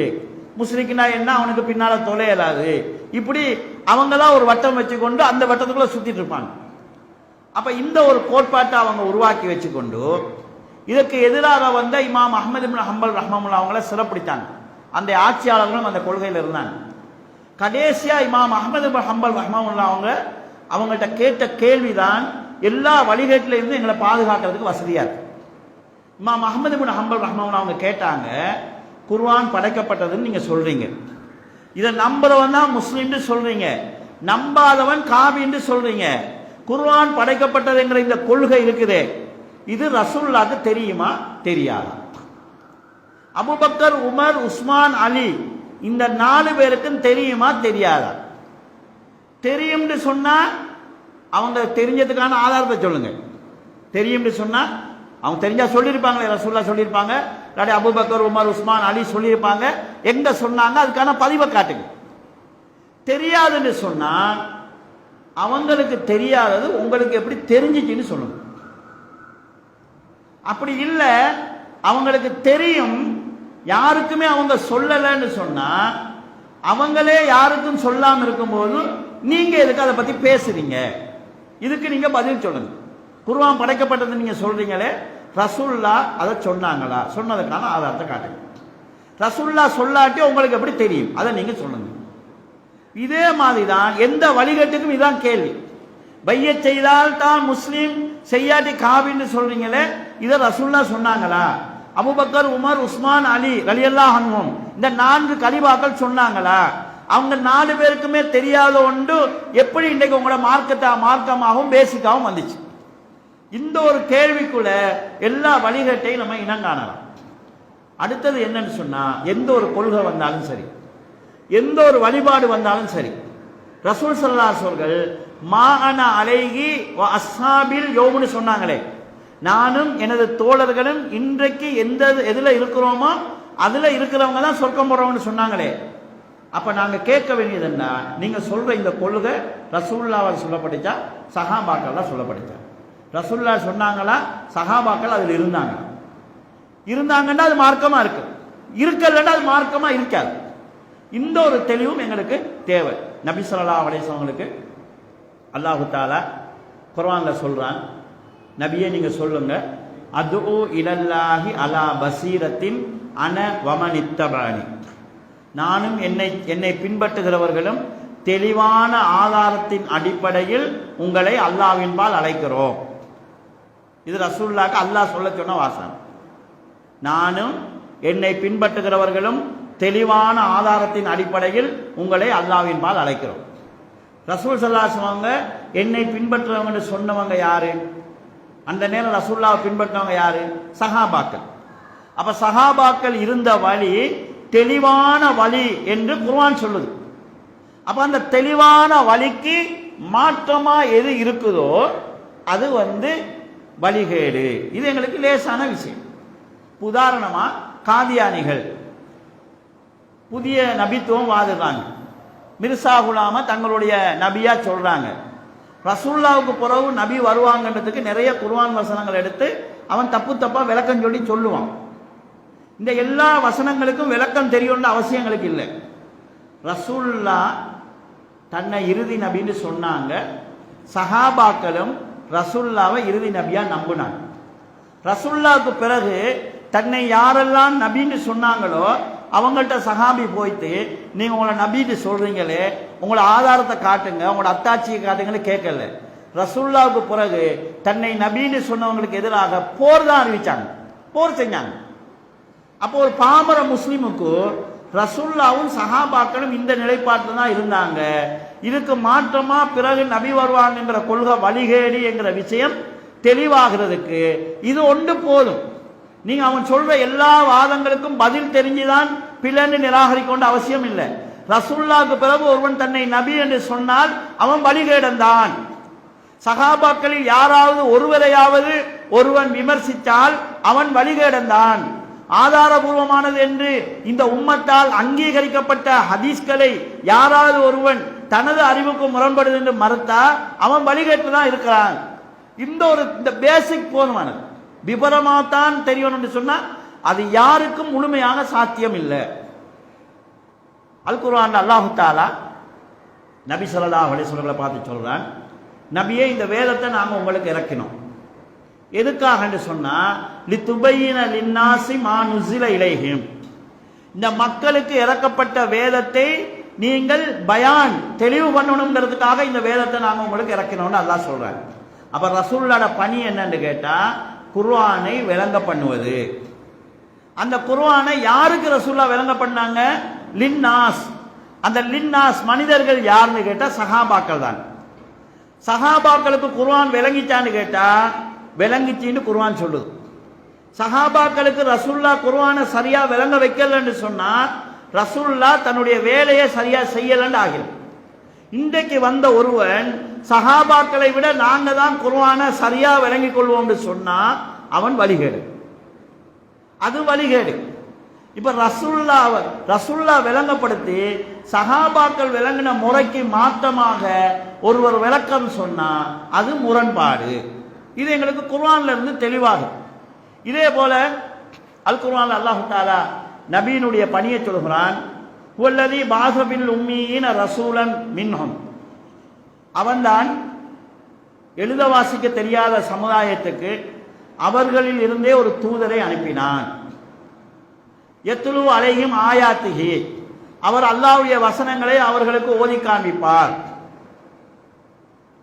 வயுஸக்கீஹிம், அவர்களை தஸ்கியா பண்ணுவார், அவர்களை பரிசுத்தப்படுத்துவார். வயுஅல்லிமுல் கிதாப வல் ஹிக்மா, அவர்களுக்கு வேதத்தையும் ஞானத்தையும் கற்றுக் கொடுப்பார். அப்ப ரசூலுல்லாஹ்வோட பணி என்னன்னு கேட்டா குர்ஆனை ஓதுவது, குர்ஆனையும் ஹதீஸையும் வைத்து சஹாபாக்களை தூய்மைப்படுத்தியது. குர்ஆனை ஓதி குர்ஆனுடைய விளக்கத்தை ரசூலுல்லாஹ் சொல்லி அந்த அடிப்படையில் சஹாபாக்களை நெறிப்படுத்தியது ரசூலுல்லாஹ்வோட வேலை. இப்படி நெறிப்படுத்திய சஹாபாக்கள் குர்ஆனையும் சுன்னாவையும் விளங்குனதை விட நாங்க குர்ஆன் சுன்னாவை விளங்குவோம்னு யாராவது வந்தா அவங்க வழிகேடர்கள். ரசூலுல்லாஹ்வால நெறிப்படுத்தப்பட்டவங்க பிழையான வழியில இருந்தாங்கன்னு சொன்னா நீ ரசூலுல்லாஹ்வையும் சேர்த்து குறை சொல்றாய். அப்ப இந்த அடிப்படையை நாங்கள் புரிந்து கொண்டோம். அதாவது குர்ஆனையும் சுன்னாவையும் சஹாபாக்கள் எப்படி புரிந்து கொண்டாங்க, அவங்க எந்த வழியில போனாங்க, எந்த எல்லையில நின்றாங்க, எந்த எல்லைக்குள்ள அவங்க ஆய்வு செஞ்சாங்க, எந்த எல்லை தாண்டி அவங்க பேசாம இருந்தாங்க, இவற்றை பார்த்து அந்த அடிப்படையில் நிற்கிறது தான் அஹ்லு சுன்னாவுடைய வழிமுறை. கடைசியாக இதுக்கு உதாரணத்துக்கு ஒரு சம்பவத்தை சொல்லி நிறைவு செய்கிறேன். எல்லாரும் அறிஞ்ச சம்பவம் தான். இமாம் மாலிக் ரஹ்மத்துல்லாஹி அவங்க மதீனாவுடைய இமாம், மதீனா பள்ளியில் பயான் செஞ்சு கொண்டிருக்கிறாங்க. ஒரு ஆள் வந்து அல்லாஹ் அரசின் மீது ஆனான்னு கேட்கும் வசனத்தை வச்சு அல்லாஹ் அரசின் மீது எப்படி இருக்கிறான்னு கேட்குறாங்க. அப்போ இமாம் மாலிக் ரஹ்மத்துல்லாஹி சொன்னாங்க, அல் இஸ்திவாவு மாலூம், அல்லாஹ் அரசின் மீது ஆனான்ங்கிறது எங்களுக்கு தெரியும். எப்படி தெரியும்னா அல்லாஹ் குர்ஆன்ல சொல்லியிருக்கிறாங்க. வ கைபியத்துஹு மஜ்ஹூல், அல்லாஹ் எப்படி இருக்கிறான்ங்கிறது எங்களுக்கு தெரியாது. ஏன் தெரியாது? அல்லாஹ்வோ ரசூலோ சொல்லலை. வல் ஈமானு பிஹி வாஜிப், குர்ஆன்லையும் ஹதீஸ்லையும் சொல்லப்பட்டதை அப்படியே நம்புறது எங்களுக்கு கடமை. வஸ்வாலு அன்ஹா பித்ஆ, அல்லாஹ் எப்படி இருக்கிறான்னு கேள்வி கேட்கறது பித்அத்து, இவன் பித்அத்கான இவனை பள்ளியை விட்டு வெளியேற்றுங்கன்னு சொன்னாங்க. அல்லாஹ் அரசுல எப்படி இருக்கிறான்னு கேள்வி கேட்கறது பித்அத்துன்னு ஏன் அவங்க சொன்னாங்கண்டா சஹாபாக்கள் யாருமே இந்த கோணத்தில் கேள்வி கேட்டது கிடையாது. அல்லாஹ்வை பற்றி சொல்லப்பட்ட விஷயங்களை அப்படியே நம்பிட்டு போனாங்க. அதுல கேள்வி கேட்கறது பித்அத்துன்னு சொன்னா சஹாபாக்கள் போன வழியை விட்டுட்டு வேற வழியில போறது அது உங்களை வழிகேட்டுக்கு கொண்டு போகும் என்கிறதான் இமாம் மாலிக் ரஹ்மத்துல்லாஹி தெளிவுபடுத்துறாங்க. எனவே குர்ஆன் சுன்னாவை நம்ம ஃபாலோ பண்ணணும். குர்ஆனின் சுன்னாவை நாங்கள் விளங்குறதுக்குரிய அடிப்படை என்னன்னு சொன்னா சஹாபாக்கள், தாபியங்கள், தபு தாபியங்கள் யாரெல்லாம் நேரான வழியில போனாங்களோ அந்த ரூட்டை, அந்த பாதையை நாங்கள் எடுத்துக்கொள்ளணும். நாங்களாக புது பாதை அமைச்சு நான் குர்ஆனை வச்சுக்குவேன், ஹதீஸை வச்சுக்குவேன், எனக்கு என்ன விளங்குதோ அதை நான் ஃபாலோ பண்ணுவேன்னு போகிறார். இதில் குர்ஆன் சுன்னா மட்டும்தான் மார்க்கம்னு சொல்றவங்க குர்ஆனையும் ஹதீஸையும் யாராவது ஒருவன் சொல்ற அடிப்படையில் விளங்குறாங்க. அவங்களுக்கு விருப்பமான ஒரு மௌலவி சொல்றத, அல்லது அவங்களுக்கு விருப்பமான ஒரு ஆலிஞ்சர் சொல்றத, அவங்களுக்கு விருப்பமான ஒரு சேது சொல்றத, அவங்களுக்கு விருப்பமான ஒரு தரீகா சொல்றத, அவங்களுக்கு விருப்பமான ஒரு ஜமாத் சொல்றதை தான் ஃபாலோ பண்றாங்க. சொல்லிக்கிறாங்க குர்ஆன் ஹதீஸ் அங்கே ஃபாலோ பண்ணணும். சொன்னாங்க யாருமே குர்ஆனை மொழிபெயர்ப்பு கூட வாசிச்சவங்களா இருக்க மாட்டாங்க, ஹதீஸ்களுடைய மொழிபெயர்ப்பு கூட வாசிச்சவங்களா இருக்க மாட்டாங்க. நான் குர்ஆனையும் சுன்னாவையும் ஃபாலோ பண்றேன்னு சொல்லுவாங்க. நல்ல ஒரு விஷயத்தை தெரிஞ்சு கொள்ளுங்க. சஹாபாக்கள் அல்லாஹ் ரலியல்லாஹு அன்ஹுன்னு சொல்றாங்க, அல்லாஹ் அவர்களை பொருந்தி கொண்டான். இன்றைக்கு இருக்கக்கூடிய மௌலவிக்கோ ஜமாத்துக்கோ தரீகாவுக்கோ சேகுக்கோ அல்லாஹ் பொருந்தி கொண்டாண்ட உத்தரவாதம் இருக்குதான்னு கேட்டா இல்ல. அவங்கள அல்லாஹ் தஆலா சொர்க்கவாதின்னு சொல்லி இருக்கிறாங்க. அந்த உத்தரவாதம் எனக்கோ இருக்கக்கூடிய ஜமாத் தலைவர்களுக்கோ அல்லது இருக்கக்கூடிய மௌலவிகளுக்கோ அல்லது இந்த அறிஞர்களுக்கோ தரீகாக்களுக்கோ இயக்கங்களுக்கோ இல்லை. அப்ப அல்லாஹ்வுடைய அந்த உத்தரவாதம் உள்ளவங்க போன ரூட்ல பிறன்னு சொல்லி எந்த விதமான உத்தரவாதம் இல்லாத இன்றைக்குள்ள வழிகேடர்கள் சொல்லிட்டு இருக்கிறாங்க. மக்களும் என்ன செய்யறாங்கன்னா அல்லாஹ்வால சர்டிபிகேட் கொடுத்து உத்தரவாதப்படுத்தப்பட்டவங்களை விட்டுட்டு இந்த கிறுக்கங்களை பின்பற்றிட்டு போறாங்க. நல்லா யோசிச்சு பாருங்க. இன்றைக்கு ஒரு மனுஷன் ஒரு கருத்தை சொல்றான், சஹாபாக்கள் ஒரு ரூட்ல போயிருக்கிறாங்க, இதுல எதை எடுத்துக்கொள்வது எங்களுக்கு சேஃப்டியானது? இன்றைக்கு இருக்கிறவன் அவனோட சொந்த தேவைக்கு சொல்லியிருப்பான், சொந்த குரோதத்துக்கு பேசியிருப்பான், அவன் ஏதாவது தன்மான பிரச்சனைக்கு பேசியிருப்பான், சுய கௌரவத்துக்கு பேசியிருப்பான். அவங்க மௌத்தா போய்த்தாங்க, சொந்த தேவைக்கு பேசணும் கிடையாது. அவங்கன்னு நாங்க சொல்றது ஒரு சஹாபி எடுத்து அவரை ஃபாலோ பண்றது கிடையாது. ஒட்டுமொத்த சஹாபாக்களுடைய எதுவா இருந்துச்சு, பயண பாதை எதுவா இருந்துச்சு, எந்த எல்லையில நின்றாங்க, சில எல்லைகளை தாண்டாம இருந்திருப்பாங்க. கலாக்கதிரா இதுதான் எல்லை, அல்லாஹ்வுடைய பேர் பண்புகளா இதுதான் எல்லை, இந்த எல்லையை தாண்டி போக மாட்டோம்னு ஒரு வரையறையோடு இருந்திருப்பாங்க. அந்த வரையறைகளை தாண்டாம நம்ம போயிட்டோம்னு சொன்னா சொர்க்கம் போனவங்க அல்லாஹ் சொன்ன ரூட்ல போனா நாங்களும் அங்க போகலாம். உத்தரவாதம் இல்லாத வழியில போனோம்னு சொன்னா எங்களுக்கும் உத்தரவாதம் இருக்காது. இந்த ஒரு பேசிக்கை மட்டும் வழிகட்ட அமைப்புகளோ பேர்களோ அவனோட வரலாறோ முழுமையா எல்லாருக்கும் தெரியணும்னு அவசியமே இல்லை. சொர்க்கம் போற கூட்டம் எது அதை தெரிஞ்சுக்கங்க. அது ரசூலுல்லாவும் சஹாபாக்களும் அன்றைக்கு எந்த வழிமுறையில இருந்தாங்களோ அந்த வழிமுறையில இருக்கிறவங்க மட்டும்தான் சொர்க்கம் போறவங்க. அந்த ரூட்டை நம்ம தெரிஞ்சு கொண்டு அதுல மட்டும் நாங்கள் இருந்துட்டோம்னு சொன்னா அதுவே போதுமானது. எல்லாம் வல்ல அல்லாஹ் ஜல்ல ஷானஹு வ தஆலா வழிகட்ட சிந்தனைகளுடைய வழிகட்ட அமைப்புகளுடைய சிந்தனை போக்கில் இருந்தும் அவர்களுடைய தாக்கத்திலிருந்தும் என்னையும் உங்களை பாதுகாத்து சஹாபாக்கள் சாலிஹீன்கள் சென்ற சரியான வழியில் சென்று சுவனத்தை அடைவதற்கு எனக்கும் உங்களுக்கும் தௌஃபீக் செய்வானாக. வாஹிரு தௌவானா அல்ஹம்துலில்லாஹி ரப்பில் ஆலமீன். வஸ்ஸலாமு அலைக்கும் வரஹ்மத்துல்லாஹி வபரகாத்துஹு.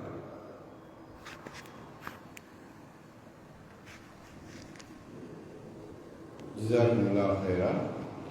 அன்பார்ந்த இஸ்லாமிய சகோதரிகளே, தாய்மார்களே, மாதம் நடத்தப்பட்டு வருகின்ற மார்க்க வழிகாட்டல் நிகழ்ச்சி இன்றைய நிகழ்ச்சி இத்தோடு நிறைவு பெறுகிறது. இன்ஷா அல்லாஹ் எதிர்வரக்கூடிய மாதமும் இதே போன்ற ஒரு நிகழ்ச்சி அந்த மாதத்தின் போயா தினத்தில் நடைபெறும் என்பதை இப்பொழுதே உங்களுக்கு நாங்கள் எத்தி வைத்துக் கொள்வதோடு இன்றைய தினம் இன்னும் ஒரு நிகழ்ச்சியை அல்லது ஒரு திட்டத்தை இந்த மஸ்ஜிதூடாக நாங்கள் ஆரம்பிக்கிறோம் என்ற ஒரு நல்ல செய்தியையும் உங்களுக்கு நாங்கள் அறிவித்துக் கொள்கிறோம். அதுதான் எங்களுடைய இந்த மஸ்ஜித் நிர்வாகத்தை பொறுத்த மட்டும் ஒரு சமூக மாற்றம் என்பது ஒரு மஸ்ஜிதை மையப்படுத்தி எந்த ஒரு ஊரில் ஒரு நல்ல ஒரு மாற்றம் வருவதாக இருந்தாலும் அது அந்த ஊரில் உள்ள மஸ்ஜிதை அடிப்படையாக வைத்து அந்த மாற்றங்கள் உருவாக்கப்படணும். மக்கள் மஸ்ஜிதோடு இணைக்கப்பட வேண்டும், மஸ்ஜிதோடு பிணைக்கப்பட வேண்டும். எனவே அதனூடாகத்தான் அந்த மக்கள் தர்பியத்துக்குள்ளாக்கப்பட்டு மாற்றங்கள் ஏற்பட வேண்டும் என்ற ஒரு அடிப்படையில் நாம் செயற்பட்டு கொண்டிருக்கிறோம். அந்த வகையில் இந்த மஸ்ஜிதின் ஊடாக பல்வேறு மார்க்க சமூக பணிகளை நாங்கள் செய்து வருகிறோம். அதில் முக்கியமான ஒன்றாக ஒரு லைப்ரரி ஒன்றை இன்றைய தினம் நாங்கள் அங்குரார்ப்பணம் செய்கிறோம் என்ற அந்த நல்ல செய்தியையும் உங்களுக்கு சொல்லிக் கொள்கிறோம். ஏற்கனவே சமூக வலைத்தளங்களில் அதற்கான அறிவித்தல்களை நாங்கள் விடுத்திருந்தோம். இந்த மஸ்ஜிதில் அந்த பகுதியில், அந்த கட்டட பகுதியில், அந்த இறுதி பகுதியில் ஒரு சிறிய அளவு இப்போதைக்கு எங்களுக்கு இயலுமான பொருளாதார வசதி வாய்ப்புகளை அடிப்படையாக வைத்து முடியுமான சகோதர சகோதரிகளுடைய பொருளாதார உதவிகளையும் எடுத்து அவர்கள் ஊடாக பாடசாலை பிள்ளைகளுக்கு தேவையான பாலர் வகுப்பு முதல் பல்கலைக்கழக பிள்ளைகளுக்கு தேவையான சகலவிதமான புத்தகங்களையும் அந்த லைப்ரரியில், அந்த நூலகத்தில் கொண்டு வந்து சேர்ப்பது என்ற ஒரு இலக்கை நாங்கள் அடிப்படையாக வைத்து அதில் ஓரளவுக்கு இப்போதைக்கு ஏலெவல், மெட்ஸ், பயோ, அதே மாதிரி ஓலெவல் பாடங்கள் தமிழ் மீடியம், இங்கிலீஷ் மீடியம், அதே போன்று கிரேட் 10, 9, 8, 7, 6 என்று அந்த 6 வரைக்கும் உள்ள பிள்ளைகளுக்கான புத்தகங்களை இதுவரைக்கும் போட்டிருக்கிறோம். இன்ஷா அல்லாஹ் எதிர்வரும் காலங்களில் நேசரி வரும் வரைக்கும் உள்ள அந்த பாடத்திட்ட நூட்களையும் இன்ஷா அல்லாஹ் போடுவதற்கு நாங்கள் முயற்சி செய்து கொண்டிருக்கிறோம். இவை எல்லாம் மார்க்க அறிவோடு இந்த மக்களை தொடர்புபடுத்த வேண்டும் என்ற ஒரு நல்லெண்ணம் தான். அதே நேரம் நாங்கள் மார்க்கம் சம்பந்தப்பட்ட இஸ்லாமிய நூட்களையும் இந்த லைப்ரரியில் இணைத்து கொண்டிருக்கிறோம். எனவே அந்த லைப்ரரியையும் இந்த பயானுக்கு வந்த ஆண்களும் பெண்களும் ஒரு தடவை பார்த்துவிட்டு நீங்கள் செல்லுங்கள். அதை பார்த்தால் உங்களுக்கு தெரியும், அதில் இன்னும் நிறைய வெற்றிடங்கள் இருக்கிறது. பல இஸ்லாமிய புத்தகங்களும் பாடசாலை நூட்களும் வாங்க வேண்டிய தேவை இருக்கிறது. எனவே இயலுமானவர்கள் உங்களுடைய பொருளாதாரத்தை தந்துதவி அல்லது நீங்களாகவே புத்தகங்களை வாங்கி எங்களுக்கு நீங்கள் அன்பளிப்பு செய்யலாம். அதே போன்று அந்த லைப்ரரிக்கு என்று படிக்கின்ற வருகின்ற மாணவர்கள், அந்த வாசகர்களுக்கான ஃபேன் வசதிகள் தேவைப்படுகின்றன. எனவே 2 ஃபேன்கள் வாங்க வேண்டிய தேவை இருக்கிறது. கதிரை மேசைகள் வாங்கி போட வேண்டிய தேவை இருக்கிறது. இன்னும் இது போன்ற சில அடிப்படை தேவைகள் பூர்ணப்படுத்தப்படாமல் இருக்கிறது. ஆனாலும் நாங்கள் அந்த நூலகத்தை இன்று முதல் பாவனைக்காக விட்டிருக்கிறோம். மேலதிக தகவல் என்னவென்றால், இன்ஷா அல்லாஹ் எங்களிடம் ஒரு திட்டம் இருக்கிறது. மக்ரிபு தொழுகை முதல் இரவு 9 மணி வரைக்கும் இந்த இஸ்லாம பகுதியில் உள்ள எந்த பிள்ளையாக இருந்தாலும், சிலருடைய வீடுகளில் படிக்கிற சூழல் இல்லாமல் இருக்கலாம், அல்லது நெருக்கடியான ஒரு நிலை இருக்கலாம். அப்படியான பிள்ளைகள் நம்முடைய இந்த பள்ளிவாயலுக்கு வருகை தந்து அந்த கட்டட பகுதியில் செல்ஃப் ஸ்டடி பண்ணுகின்ற, சுய கற்றலில் ஈடுபடுகின்ற அந்த வேலையை பிள்ளைகளுக்கு நாங்கள் திறந்து விடுகிறோம். எனவே மக்ரிபு முதல் 9 மணி வரைக்கும் அந்த ஒரு வாய்ப்பையும் உங்களோட பிள்ளைகளுக்கு பயன்படுத்தி கொள்ள முடியும். அப்படி பயன்படுத்துகின்றவர்களுக்கு போதிய அளவு பயிற்சி நூட்கள் உள்ளன. அந்த பயிற்சி நூட்களில் அவங்களுக்கு ஏதாவது பயிற்சிகள் தேவை என்றால் அதை பிரதி எடுப்பதற்காக, போட்டோ காப்பி பண்ணுவதற்காக ஒரு போட்டோ காப்பி மெஷின் ஒன்றை வாங்கி போடுகின்ற ஒரு திட்டமும் எங்களிடம் இருக்கிறது. ஆனால் அதற்குண்டான பொருளாதார நெருக்கடி காரணமாக இன்னும் அது கைகூடவில்லை. இன்ஷா அல்லாஹ் வெகு விரைவில் உங்களுடைய ஒத்துழைப்புகளோடு அந்த பணியையும் நாம் செய்ய காத்திருக்கிறோம். 3வதாக, பாடசாலைகளில் தவணை பரீட்சைகள் நடைபெறும். 1ஆம் தவணை, 2ஆம் தவணை, 3ஆம் தவணை. அந்த தவணை பரீட்சைகள் நடைபெறுகிற போது முன்கூட்டியே அந்த தவணை பரீட்சைகளுக்கான மாவட்ட ரீதியான பரீட்சை மாடல் பேப்பர்ஸ் இப்பொழுது நிறைய இன்டர்நெட்டுகளில் வந்து கொண்டிருக்கிறது, வெப்தளங்களில். எனவே அவற்றை மாவட்ட ரீதியாக நாங்கள் பிரதி எடுத்து இந்த பகுதி, இந்த கட்டட தொகுதியில், இந்த பள்ளிவாயல் பகுதியில் அந்த பிள்ளைகளுக்கு ஒரு முன்கூட்டியே ஒரு எக்ஸாம் ஒன்று அந்த பேப்பரை பிரதி எடுத்து கொடுத்து அவங்கள செய்ய ஊக்கப்படுத்தி அந்த பரீட்சைக்கு தயார்படுத்துகிற ஒரு திட்டத்தையும் நாங்கள் இன்ஷா அல்லாஹ் எதிர்வரும் காலத்தில் செய்வதற்கு உத்தேசித்திருக்கிறோம்.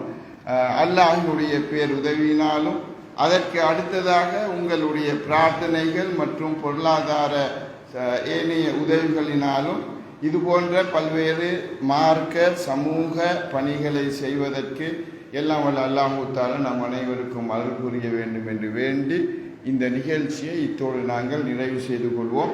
அனைவரும் தவறாமல், அது சிறிய ஒரு விதையை நாங்கள் விதைத்திருக்கிறோம், அது பெரிய ஆழ விருட்சமாக இன்ஷா அல்லாஹ் வளர்வதற்கு துஆ செய்து கொள்ளுங்கள் என்ற ஒரு வேண்டுகோளை விடுத்து நாங்கள் இந்த நிகழ்ச்சியை முடித்துக் கொள்கிறோம். சுப்ஹானக்கல்லாஹ்.